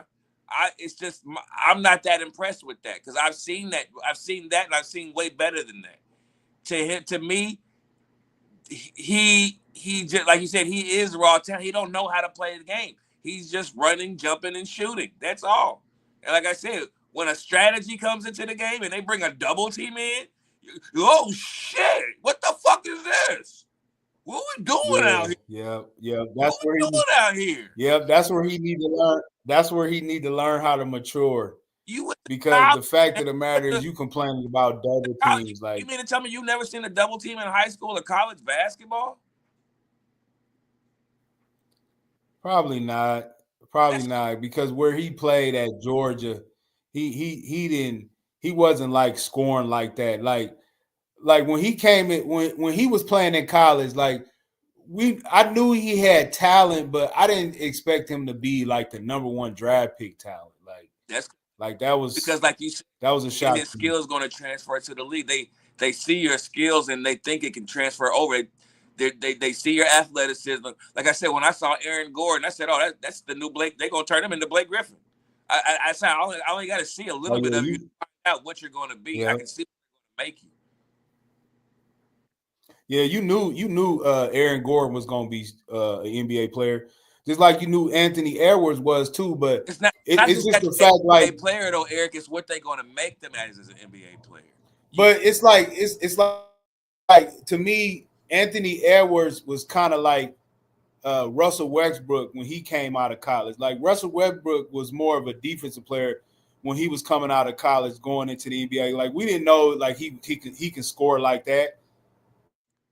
No, that's what I'm with you. But I did. But that's what I'm saying. They know what's going to transfer over. Because like I said, we can either draft the 5'10" point guard that got the handle, the shot, that knows how to play basketball, or we can draft the 6'4" nigga with muscles that can jump out the gym with athleticism and teach him how to play the game. And he's going to be better than that small guard in the NBA. Because the NBA is about spacing and one-on-one. It's not about how Golden State's playing the basketball. Golden State's doing it, San Antonio we're doing it. But outside of that, the NBA is about spacing and one-on-one, basically. Whether you're throwing it down into the post one-on-one or you're giving it to the perimeter one-on-one, that's what the NBA is. Everybody else is Euro ball is drive and kick. You know what I mean? College ball is everybody touch the ball, swing the ball, keep the ball moving. Nobody hold, you know what I mean? All that shit. NBA is like, nah, nigga, me and you. And that's if you're that nigga. You got to be that nigga to even get that. That's why I wish I was growing up in this era, because man, I would be eating. You know what I'm saying? I would eat. My nigga, when I see niggas like that, I told you, I said, man, I gotta have a one-on-one with Austin Reeves. I believe it now. But when I first, I was finna say, you gotta believe in him now, man. Nigga, I don't believe it. I would want to take that out. That'd be somebody I would want to call out. There's no way this dude is hooping right now. Well, Austin Reeves, if you watching this, man, call us, man. Let's get this set up. And I'll still take the one-on-one. Don't get me wrong. Let's go then. Let's go. Let's go. If you respond, yeah. So Austin Reeves, hopefully this get to you, man. You respond. I know you're a busy man, but man, if this get to you, we would like to make that happen, man. We definitely would. You want to give any shout outs before we head out? Shout out to Luka Doncic. That's who. Shout out to Luka Doncic for getting your head together, blowing out the sauce out the nuggets, and get ready for the game on Tuesday, man. And shout out to Chesney, man. Shout out to Chesney too for coming through. Yeah, that was a big win, man. Shout out to Chesney for jumping on earlier. But yeah, man, that was a big win for the Lakers and Luka Doncic, man, for their ego and, you know, moving in the right direction. And because they beat the Denver Nuggets and the Houston Rockets lost, the Lakers are in fourth place now. Hey, bro, I'm only cheering for two niggas on that team, man. Who? Luka Doncic and Dorian Finney-Smith. The two former Dallas players. Hey, Dodo's my guy. Dodo's my guy. Fuck Dorian. I don't know if you. Hey, but I'm like you, man. If you get, I'm like you. I can't wait to the playoffs, man. I can't wait. I want to see. I'm still mad about Victor being out for the season, man. That kind of like crushed my ego. I was expecting and predicted a Phoenix San Antonio matchup, and I wanted to see if Victor could make a name by himself by upsetting Kevin Durant and blowing up their got out there. I know it would have been good because remember Chris Paul was with Phoenix too. Paul was with Phoenix too. Yeah, I mean, I'm saying like he an actual player that actually gives a damn. You know what I'm saying? Like Victor, it really gives a damn about playing the game of basketball and actually playing to a higher standard. That's why I'm like, shit, man. Yeah. Missing one of them, that's gonna hurt us. But peep the storyline. Remember, the last time them niggas was in the finals is with Chris Paul and Devin Booker and them. Now Chris Paul is with San Antonio with Victor. So that's why I wanted Chris Paul to go back to Phoenix with Victor, knock them niggas out, and say, yeah, nigga, I told you it was because of me. It ain't him, it's me. I traded the wrong nigga. And the first game that Victor missed after being out for the season was against the Phoenix Suns. So they ended up beating their ass that day anyway. So Oh, they didn't even really need Victor. They beat their ass without Victor. You know what I'm saying? But yeah, man, you right about that. I'm just here for the playoffs, man. But go Luca, go Dodo. We're gonna holler Tuesday, man. Yep. And now with that note, we out this bitch. Holler back. Peace. Letchaknow.